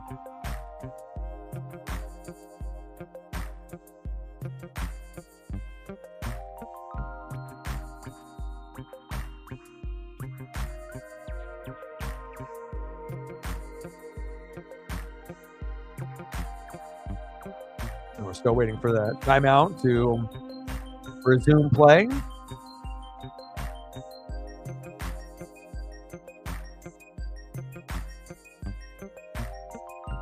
Got 2 minutes to go with the Red Wings and the Kraken. They're at Climate Pledge Arena, home of the Kraken in Seattle.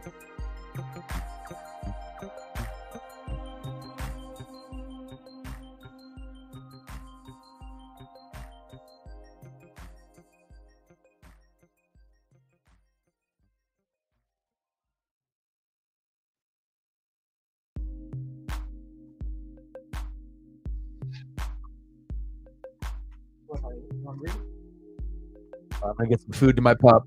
Be right back.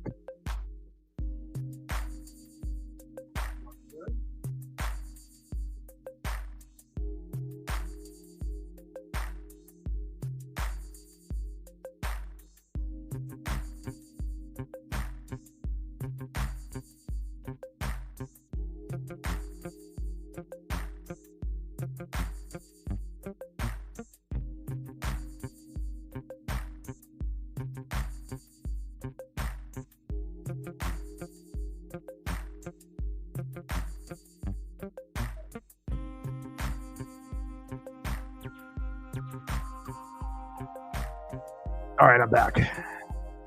Had to get the pup a little snack. 3-2 Red Wings on the Kraken. 64-54 Blazers. Let's go. Nice ball movement by Indiana. Open three. DA trying to get a deflection offensive board by the Pacers. In and out, no good. Rebound by Shaedon Sharpe. Go, baby, all the way. Foul. Sharpe doesn't get any fucking calls, like, ever. Like, anytime you see Shaedon Sharpe go to the hole, like, I don't expect him to get any superstar calls. You know, he's not like Jordan or Kobe, but it's like he always gets hacked and gets hit with the body, never gets a call by any fucking ref ever. I know you got to earn it, but he's a good player. Sharpe, a little long there with the air ball, but stolen. Sharpe with the throwdown. Let's go. He's like, I'll airball one shot, but then I'll get the steal, and I'll throw down a dunk. Nice job by Shaedon Sharpe. Turnover, Indiana. Here we go. Let's go, baby. Up by 10. Sports gods are like, we're going to win this one from the NWSF. McConnell coming in for Halliburton. And if Halliburton doesn't get going, we definitely can win this.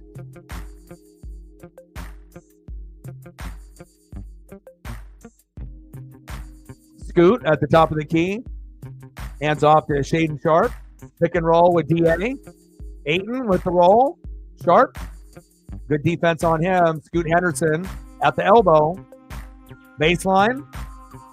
Passing down low to DA. DA goes up. Hook shot is good. Looking like a vintage Kevin Duckworth.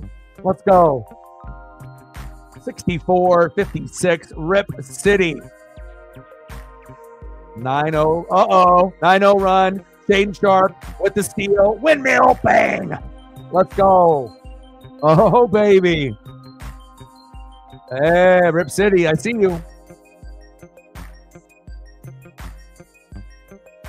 Now the chance of defense go throughout Moda. DA. Denny at the top of the key.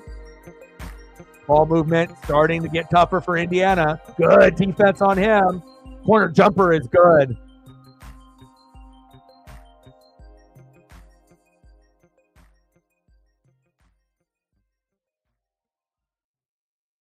Yeah, that's a foul. Oh, they're getting DA, Nembhard, and DA, and a few of these guys are getting texts. Was it Nembhard and DA want to fight each other? Oh, my.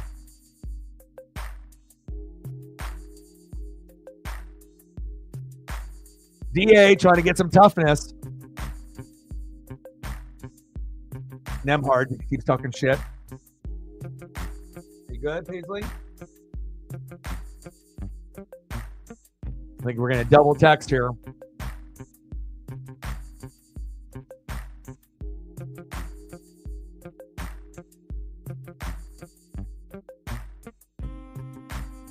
Yeah, I can't be pushing someone in the air like that.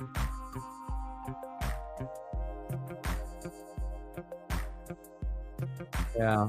But Toppin and Nemhard got into DA, so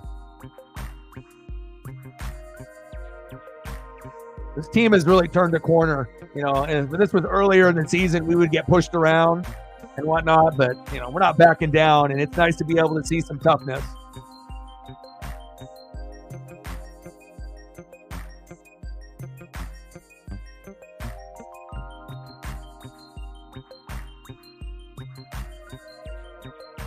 Scoot. Foul. Come on. Can we get a fucking call? Fast break. McConnell is good. Fast break now. Shaedon Sharpe. 2-on-2. Sharpe. Pump fake. Slows it down.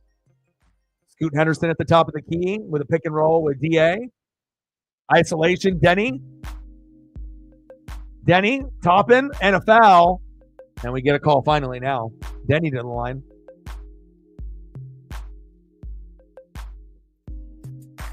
Let's go, baby. Denny Advia, baby. Bring that electricity. That's what we need. Let's go.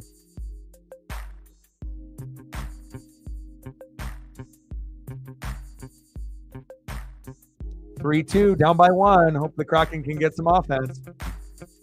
But we're definitely close. It's like, it's something that we could tie or win. So it's nice that we're not down like 3-0 or something. 69-56, Rip City.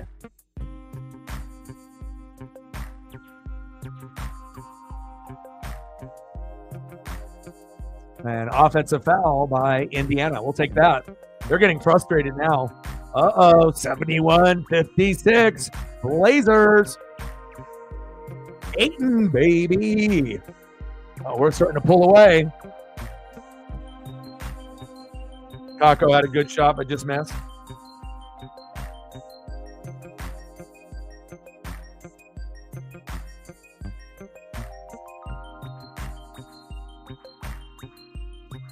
Scoot. Sharpe. Corner 3. Bang. In and out. No good. DA down to Advia. Layup is good. What an unselfish play there.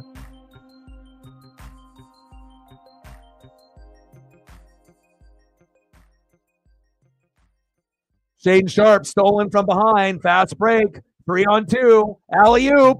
And a flush by Kamara. Let's go. That man in the building. What's good?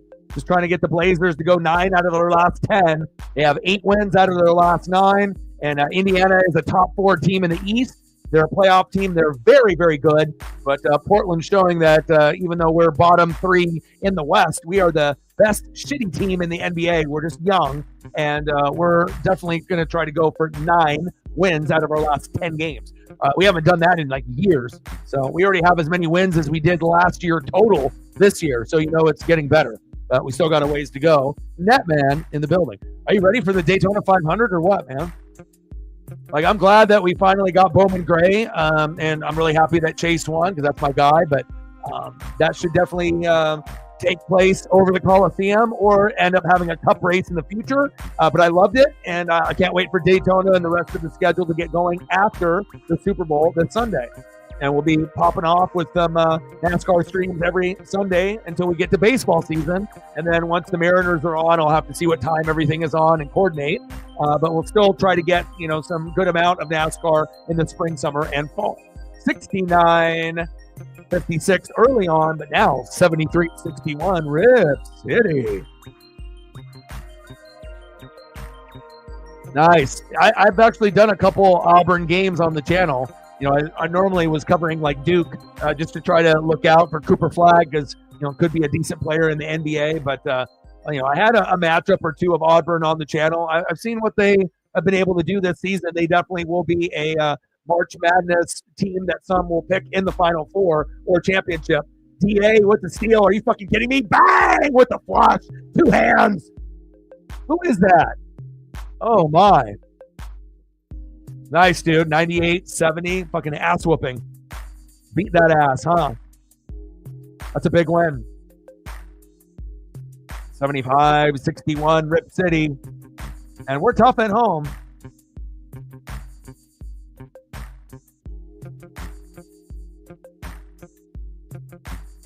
Floater is good. I went a few weeks ago and it was fun. You know, we normally get dubs when I go with my buddy Justin. I don't even know if we've seen the Blazers lose when we've gone together. We got a pretty good eye on. I mean, we don't go for just the easy games. You know, we just try to go for games where we think the effort is going to be top tier. Alley-oop to Kamara. You know, he's underrated as well, like Denny Advia. Like, you know, these are names that most NBA fans are like, who and who?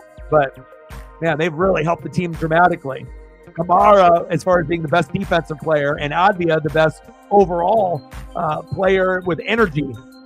DA trying to defend that corner three and doesn't get a hand on it, and it's good. Broom.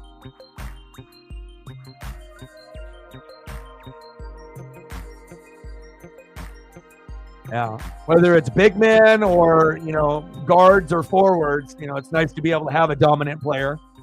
And it's not like Auburn is number one every year, so it's kind of, you know, you don't see like Duke, North Carolina, Kentucky as being like the dominant teams anymore. Usually you'll get a few other surprises other than Kansas normally being up there. Denny, baseline, gets hacked. Where the fuck is the call? There isn't one. And poked out of bounds.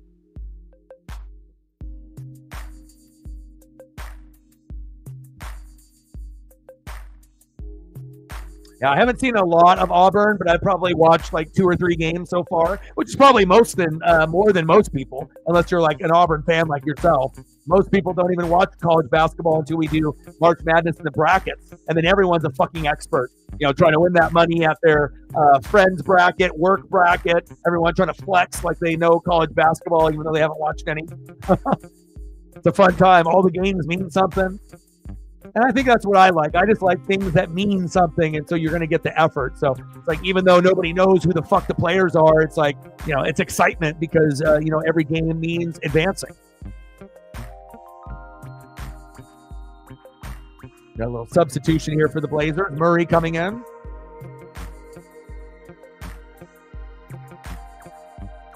End of the third quarter, 78-66 Blazers. I mean, shit, I remember when Auburn had Charles Barkley. That ages me.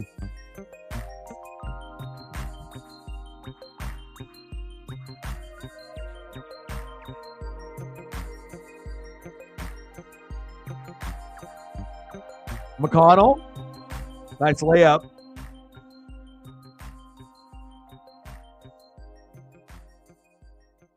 Full court press. Advia, crossover, pick and roll with DA. Advia is a great overall player, dribbling, passing, you know, does a little bit of everything really, really well.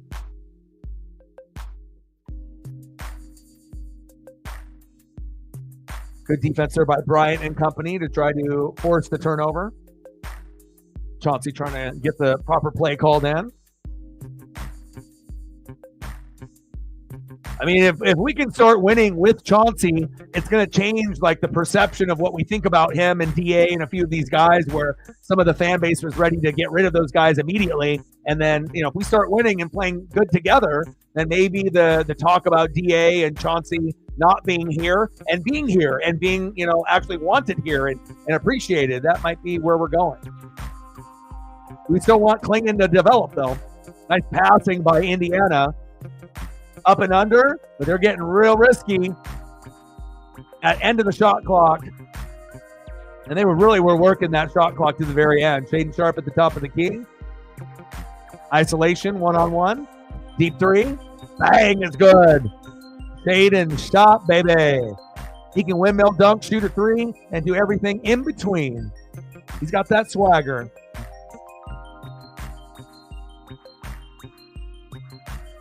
Scoot Henderson defending at the top of the key. They try to run their own pick and roll. DA with the switch. Cross court pass. Corner three is good. Shaedon Sharpe with Scoot in the backcourt. Sharpe. Jab step. Fade away. No good. 78-66 Rip City. Yeah. There you go. Me and your dad might be around the same age, you know. I know I look decently young, you know, but I've been on this earth for 42 years. So even though some people think I'm in my 30s, which is a compliment, or even someone saying late 20s, that's an uber compliment and whatnot. But you know, definitely been watching sports and wrestling since like the mid 80s, believe it or not. And so I got to be able to see a little bit of everything. Pre-internet, the birth of video games, the birth of the internet, the birth of social media. So I've been able to see how things used to be, you know, and how things are now, and especially with the legends and icons in sports, you know, being a little bit different from back then. He's older than me then. If he's 55, I'm only 42, so there's a little generational gap there, but not too far though. Second intermission, Red Wings up 3-2 against the Kraken in Climate Pledge. I like what the Blazers are doing so far. 78-68, up by 10 in the fourth. Let's go. Great game. And at some point, we're going to be getting some snow here in Oregon. We obviously had another fellow Oregonian earlier in the chat from Bend. And, Nicholas obviously being a traveling, workman. And, whether you're doing, plumbing or anything on the go, they are getting already hit with snow, but that's over the mountain, a couple hours away. So based on where Nicholas is at, he's about 3 hours, 30 minutes from me. So we haven't got that type of snow, and I don't think when we do, it'll be much less than that. I mean, I like the diversity that we have on the channel. People as young as 18 to 20.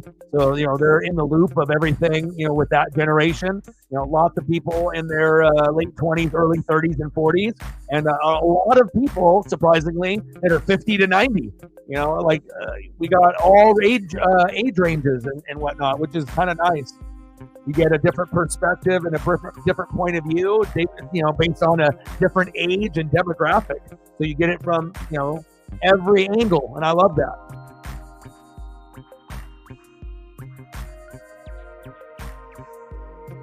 All right, Blazers, let's go.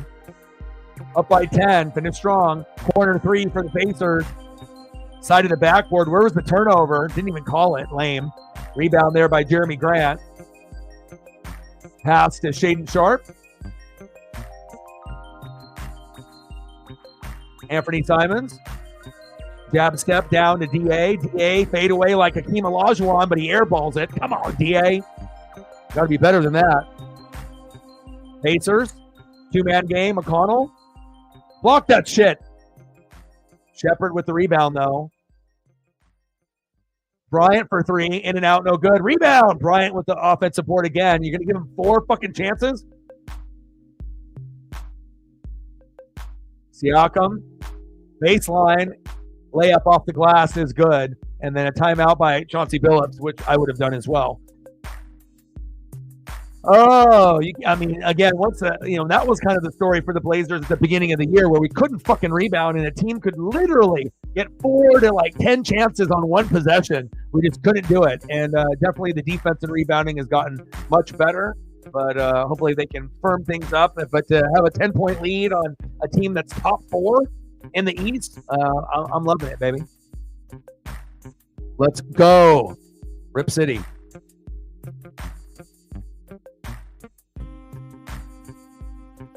I assume that we're going to get into the third period here shortly. Red Wings and Kraken as I flip it over.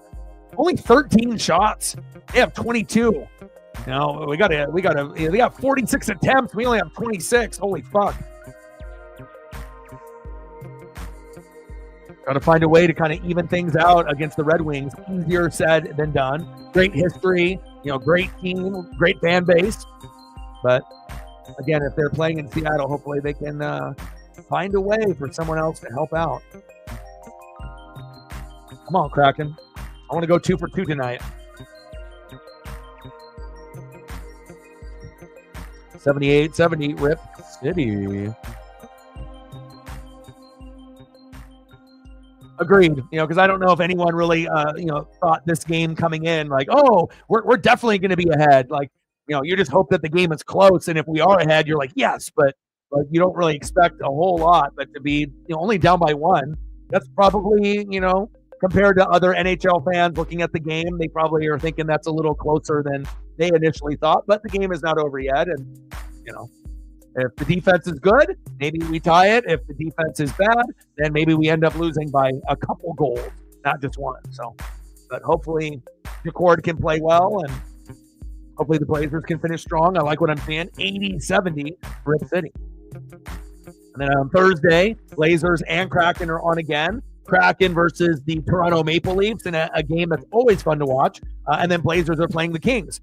It may not have the same type of feel as Mike Bibby, Doug Christie, Chris Webber, Peja Stojakovic, and Vlade Divac in that era. But the way that we're playing, if we win this tonight, we'll be 9 out of the last 10. We play the Kings on Thursday, 10 out of the next 11. If we can get that many dubs, it's going to be fun. So we'll cover both games on Thursday as well. And then tomorrow, I haven't really decided what game I'm going to do. Probably NBA, because the NHL doesn't have too many options. Halliburton with 0 points, 0 for 3 and 6 assists. If anyone's wondering how the hell the Blazers are winning this game, that'll do it.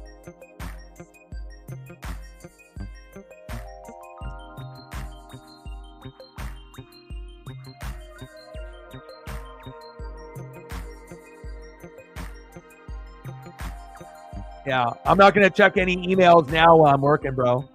But thank you for the email. Rebound by the Pacers, 82-74 Blazers. Scoot defending at the top of the key. See what kind of ball movement we have here for Indiana, since Halliburton has been taken out of the game by Rip City. Baseline jumper is good.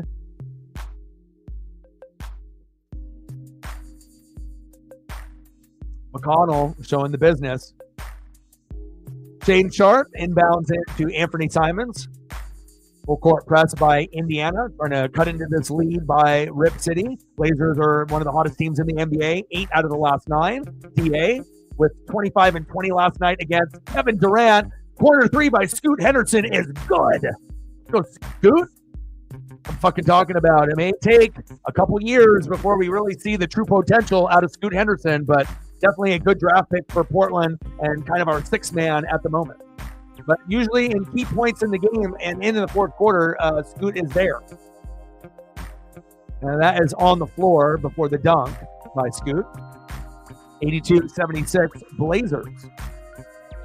But watching games in the first part of the year and losing by 20, 30, 40, it's great to be able to see the effort, and it looks like we found the right combination of starters and bench guys at the right time. Chauncey is earning his paycheck, finally. I appreciate that. And I'll hit you with a little bit of anything. A little bit of here, a little zoomed in. Hey, sometimes we might be here, but you're going to get some the most diverse channel that can do basketball, baseball, football, hockey, wrestling, UFC, boxing, you name it, I got it. I can do it. DA taking the ball up like Wemby. Everyone thinking they're a point guard. Poked away and stolen. Come on, DA. Fuck. McConnell. Layup. God damn it. Come on, DA. You're not the point guard. Get the ball to Scoot or Anthony Simons or even fucking Shaedon Sharpe for that matter. There we go. Simons at the top of the key, pick and roll with DA. They go with the double team. Good court vision. Jeremy Grant. Baseline is good. Nice jumper there. Let's go. STL in the building. What's good? 82-76. Rip City. Trying to go for our 9th win out of our 10th game. We're 8 for 9. 8 wins out of our last 9 games. And that's pretty damn good when you're a bottom 3 team in the West. That means you're coming together as a team. Blocking foul by Jeremy Grant. Siakam to the floor and to the line. What's good? And I appreciate that.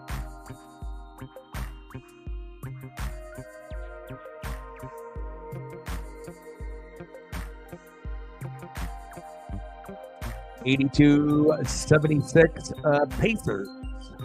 wishing they were Rip City. Siakam, 14 points, 6 for 13. Trying to add to his total.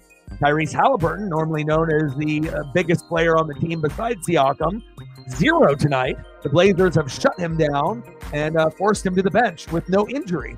I mean, how often do you see something like that? I mean, to see last time Halliburton and Siakam played the Blazers, they both put up 28 and like 29. Like, how the hell did we do that? But again, the effort tonight has been magnificent. We are definitely feeding off Uncle Mo and that momentum. Free throw is good. Jeremy Grant, inbound the ball. There you go. Robert Williams back to Jeremy Grant.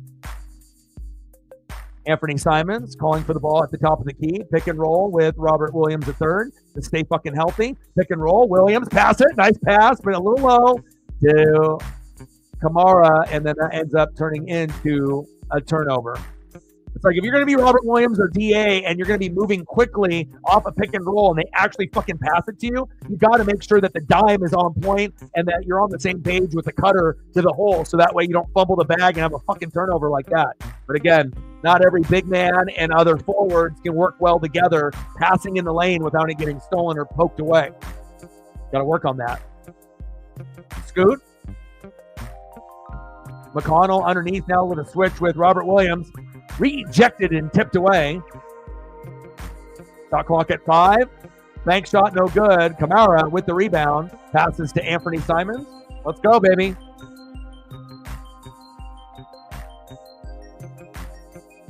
Bill Schonely, one of our old school announcers from like the 70s and 80s, it was kind of one of the catchphrases that he did early, in the Portland era. And it's just one of those things that kind of stuck. And, just like the pinwheel, I feel like the Blazers got one of the coolest logos in sports as far as just there is no Portland or Trailblazers in the logo. It's just the pinwheel and we can modify the colors with it. Pretty sweet. As well as like the position of the pinwheel, and then the Rip City thing is something that obviously caught on early. It's been a staple of what we say, and then we even have jerseys with Rip City on it. It's pretty cool, and it was from one of our announcers or guys that is associated with Portland that came up with it. Scoot off the glass, in and out, and no good. Offensive board, pass out to Jeremy Grant. Baseline 3, in and out, no good. Scoot with the extra effort, saving it. Jeremy Grant to Simons, and a save. Anthony Simons, double crossover, hit him with the jelly. Floater, good. Bang! There we go. 89-76, Rip City. No problem, man. I can tell a story and call a game. I feel comfortable enough. I mean, especially if I've been, doing this for as long as I have and been watching sports since, 85? It's a long time. We're in fucking 2025. That's crazy. That's crazy. Scoot, top of the key. Off the glass. Reverse layup. It's good with the left. Take that. No Diddy. Nice job, Scoot. Bringing that electricity, baby. Crowd chanting the defense.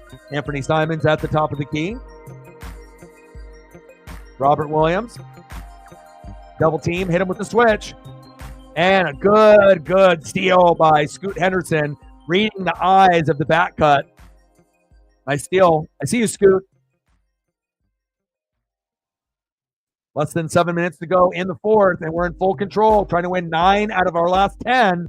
Scoot with the hezzy, crossover, pump fake. Jeremy Grant, corner 3, in and out, no good. Kamara, offensive rebound is good, all the way back out to Scoot. 10 on the shot clock, though. Come on, Scoot. 5 on the shot clock. 4, 3, deep 3 is good! You gotta be shitting me. Wow. Get the fuck out of here. Scoot Henderson, 89-76, taking the shot clock down to 1, fading away, falling down. Bang, bang, bang. That's some electricity, baby. Rip City. And I put him on the thumb for a reason. I got a little ESP. I could have put Shaden Sharp. I could have put anybody on there, DA. But hey, I went for the guy that I thought that might be able to make some plays tonight. Let's go, Scoot. Nice job. Jeremy Grant. Denny Advia. Let's go, baby. This team is not only fun to watch for Blazer fans again, but it's actually a team that if you are an NBA fan, that you could actually start watching them play and like, oh, they're not going to get blown out by 40 like they did earlier in the year. They're actually competing. And it's not just like one or two guys are competing. Everyone that gets in is giving 10 effort. And that's rare. You don't really see that out of a team that's bottom 5 in the NBA, but we're the second youngest. But it's nice to see that, hey, this team is incredibly young, but they are super exciting. Adding a Cooper Flag in the draft or another big name star, that could be the difference, just like the Mariners, adding a first baseman like Pete Alonso or Christian Walker or getting some fucking guys that can hit could take us to the next level. Just saying. Spend the fucking money. Come on, Mariners, you cheap asses. 91-76 Blazers.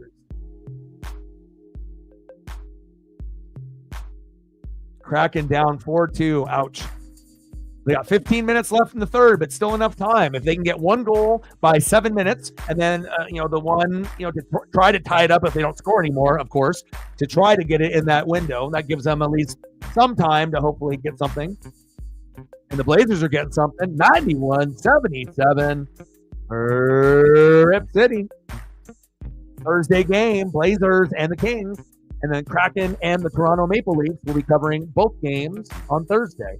Haven't really decided for Wednesday, and we'll be doing an NFL Super Bowl preview and predictions. Eagles and Chiefs. I'll give you who I think is going to win, and I'll give you the skill position breakdown and who has the advantage on every position, offense, defense, and coaching. So we'll have that Saturday. Blazers against the T-Wolves and Anthony Edwards or WWE main event Saturday night. We'll see. And then Sunday is the Super Bowl. Eagles and Chiefs. Can't wait. It's going to be a lot of fun. 94-78, Rip City. Go Blazers. Let's go. We're kicking ass and taking names. We're going to get more Northwest people on the channel tuning in. There's going to be people, Blazer fans from Oregon and Washington in that general area that will start hopping on YouTube as we continue to get better and better. I mean, we might as well try to be able to watch together, right? I mean, it's not all peaches and cream with our favorite team. Sometimes our favorite teams suck or we're in a rebuild phase and it takes a few years to kind of get, watchable and make it fun again. But you know who's having fun tonight? Fucking Blazer fans, baby. 95-81. Let's go. Listen, 5 minutes to go. Beating that ass. Taking names. Great to see. Kamara. Anthony Simons. And this is like one of the more complete teams that we've had. Simons with the jumper is good. It's like you got this young, youth movement with some of the guys, some guys that have been there a couple of years like Simons and Grant that have some experience. But you got like the new young blood in Klingon and Scoot Henderson. It's like a very nice blend of young and some guys that are in the middle and old. But, we are the second youngest team overall. So it's like that youth movement is cool, man. I don't know. It kind of gives me like swagger OG like vibes of like Michigan with Jalen Rhodes and Juwan Howard and Chris Webber and that crew. Ray King or Jimmy King, Ray Jackson. That's crazy. It's hard to remember the last two. Jimmy King, Ray Jackson.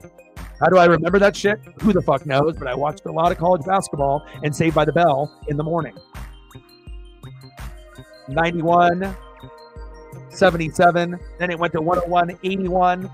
Man, we are putting in work. Free throw is good.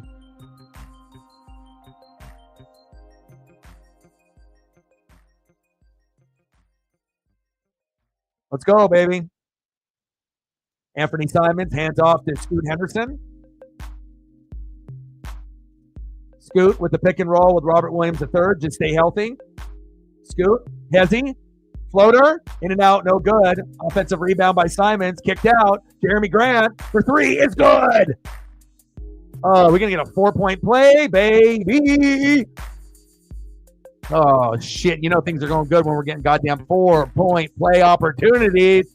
Jeremy Grant. Obviously, this would be one of the guys that you would think that could be on the trade block if we were to get rid of him. But, if we did, what would we get in return? We probably would get something worse. So, unless the, situation is right, and obviously sometimes it's about salary and payroll and trying to adjust that. But, I kind of like the chemistry that we got going on with the players that we have. I don't want to fuck that up. 103-83. Let's fucking go. Top 4 team in the East. Let's go.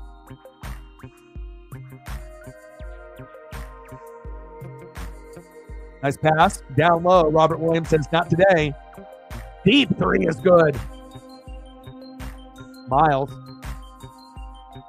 Inbound Kamara to Scoot Henderson. A little full court press, but that's not going to last long. Love the way that this game is going. Scoot. Hands off to Kamara. Kamara to Anthony Simons. Deep 3. Who does he think he is? Steph Curry. Bang! It's good. Oh, my. Simons. That was his best Dame impersonation.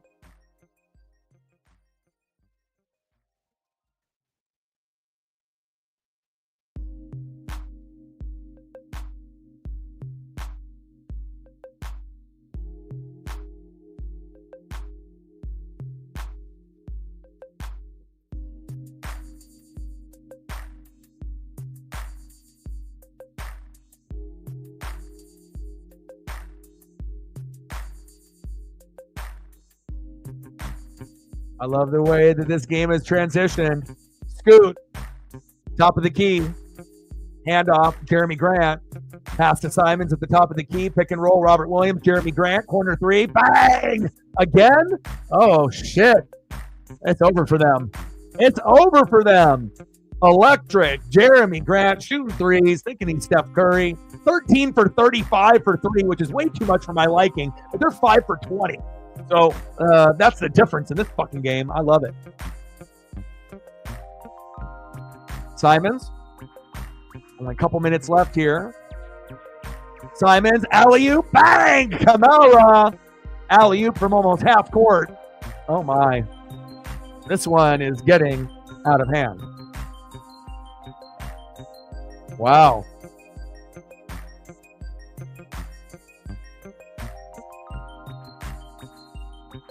$107-85 Blazers. Wow. I figured that this was going to be a pretty good game. I did not realize it was going to turn into something like this, but feels good. Let's take a look at some of the stats. Let me take a look. What do we got? Let me see.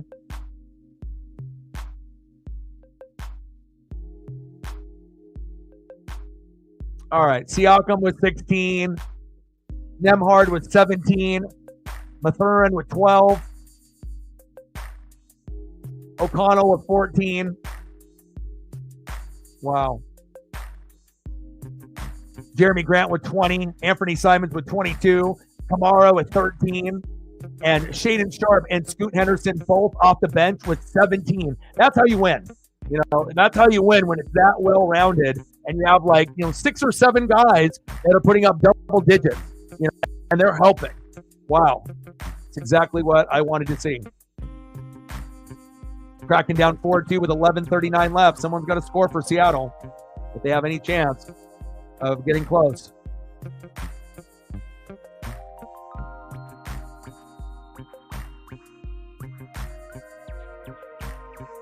Indiana trying to get some spacing.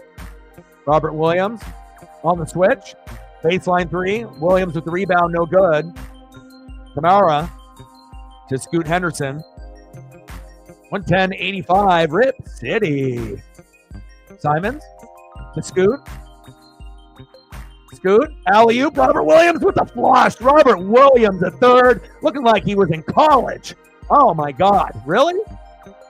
What a flush by Robert Williams III, the former Celtic. He might get injured a lot, but when he's out there, he can do some things. Floater, in and out, no good. Kamara with the rebound, outlet to Scoot. 1-on-4, but he doesn't attack. Alley-oop, backdoor, and a flush. Lazy defense for Indiana. 1-on-4, and he throws a oop. right on the back door. Unbelievable. Are you fucking kidding me? Wow. Scoot really taking his game to the next level, baby. Pacers, jumper is good. Oh my God. What a flurry. NASCAR heat. NASCAR games were dope even on the PlayStation. Like early PlayStation, they were still dope. 110, 85, now 87, Blazers.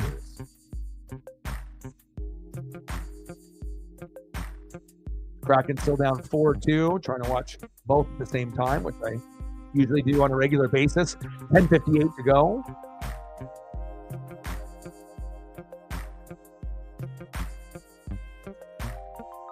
Hopefully the Kraken, if they can't come back here tonight, that they can do better against Toronto, but that doesn't really get that much easier. Like every game for Seattle, it seems like a uphill battle and a challenge, and it is. It's when your team isn't really there yet, it's hard, to be able to compete with the other teams that kind of have everything together. But it's like the players, I think, as far as fans are concerned of the Kraken, I think fans like the players on the team. It's just, we're young and eventually we'll find our groove, just like the Blazers did.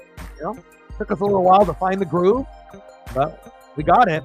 Tyrese Halliburton, 0 points, 0 for 3, 6 assists, 4th career scoreless game. I put him on the thumb, and that's what happens. Boom shakalaka, we beat you. And Scoot goes off. Let's go. But I don't think anyone would have anticipated Halliburton with a 0. We were thinking 30. Or at the very worst, 15.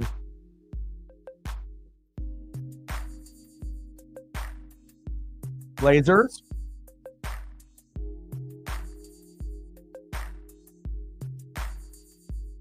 Jeremy Grant. Oh, shit. This is getting crazy.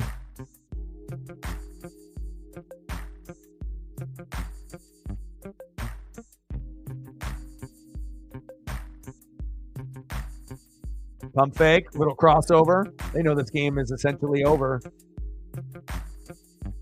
Offensive board for 3 again. Front rim, in and out, no good. Obviously, got some of the backups that are in the game at this point since we are up by 25-ish. Now 112-89. And a foul.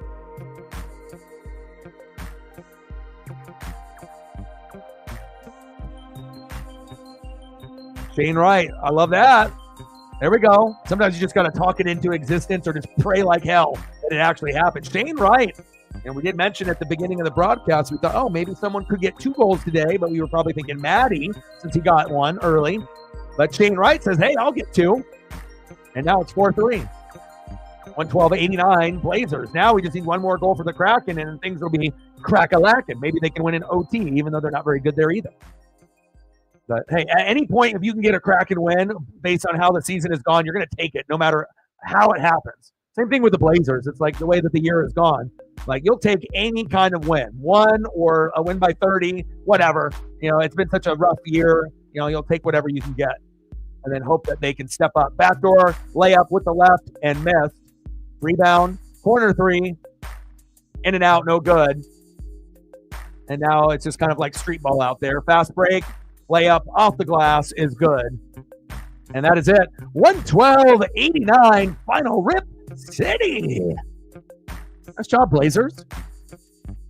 Great finish. Nice job, Scoot. Gotta look at the stats real quick. Take a quick look, a quick peek. 112-89 final. Scoot Henderson coming off the bench, right? What do you got? Your birthday was just a couple days ago. What are we looking for Scoot? 17 points, plus 31 when he's on the floor. That's good. 8 rebounds and 5 assists. Get the fuck out of here. What a stud. Nice job, dude. Jeremy Grant. What about you? 20 points. 5 for 5 from the line. 2 rebounds, 1 assist, 1 block. Okay. I'll see you. What about Denny? Denny Advia. Not the greatest game. 6 points, 4 rebounds, 1 assist, but he only played 23 minutes. It wasn't his game, but I'm glad that everyone else around him stepped up. Big win for the Blazers. And then hopefully the Kraken will be able to finish strong here in the end of the third period. I'm going to go take my Paisley pup on a victory walk and obviously eat a little bit of dinner. And we'll figure out what we end up doing tomorrow. Obviously, Thursday will be Kraken and Blazers. Blazers, Kings at 7, same time, same place. Kraken's going against the Toronto Maple Leafs. We'll cover both at the same time. Should be a lot of fun. Go Kraken the rest of the way. Hopefully they win tonight.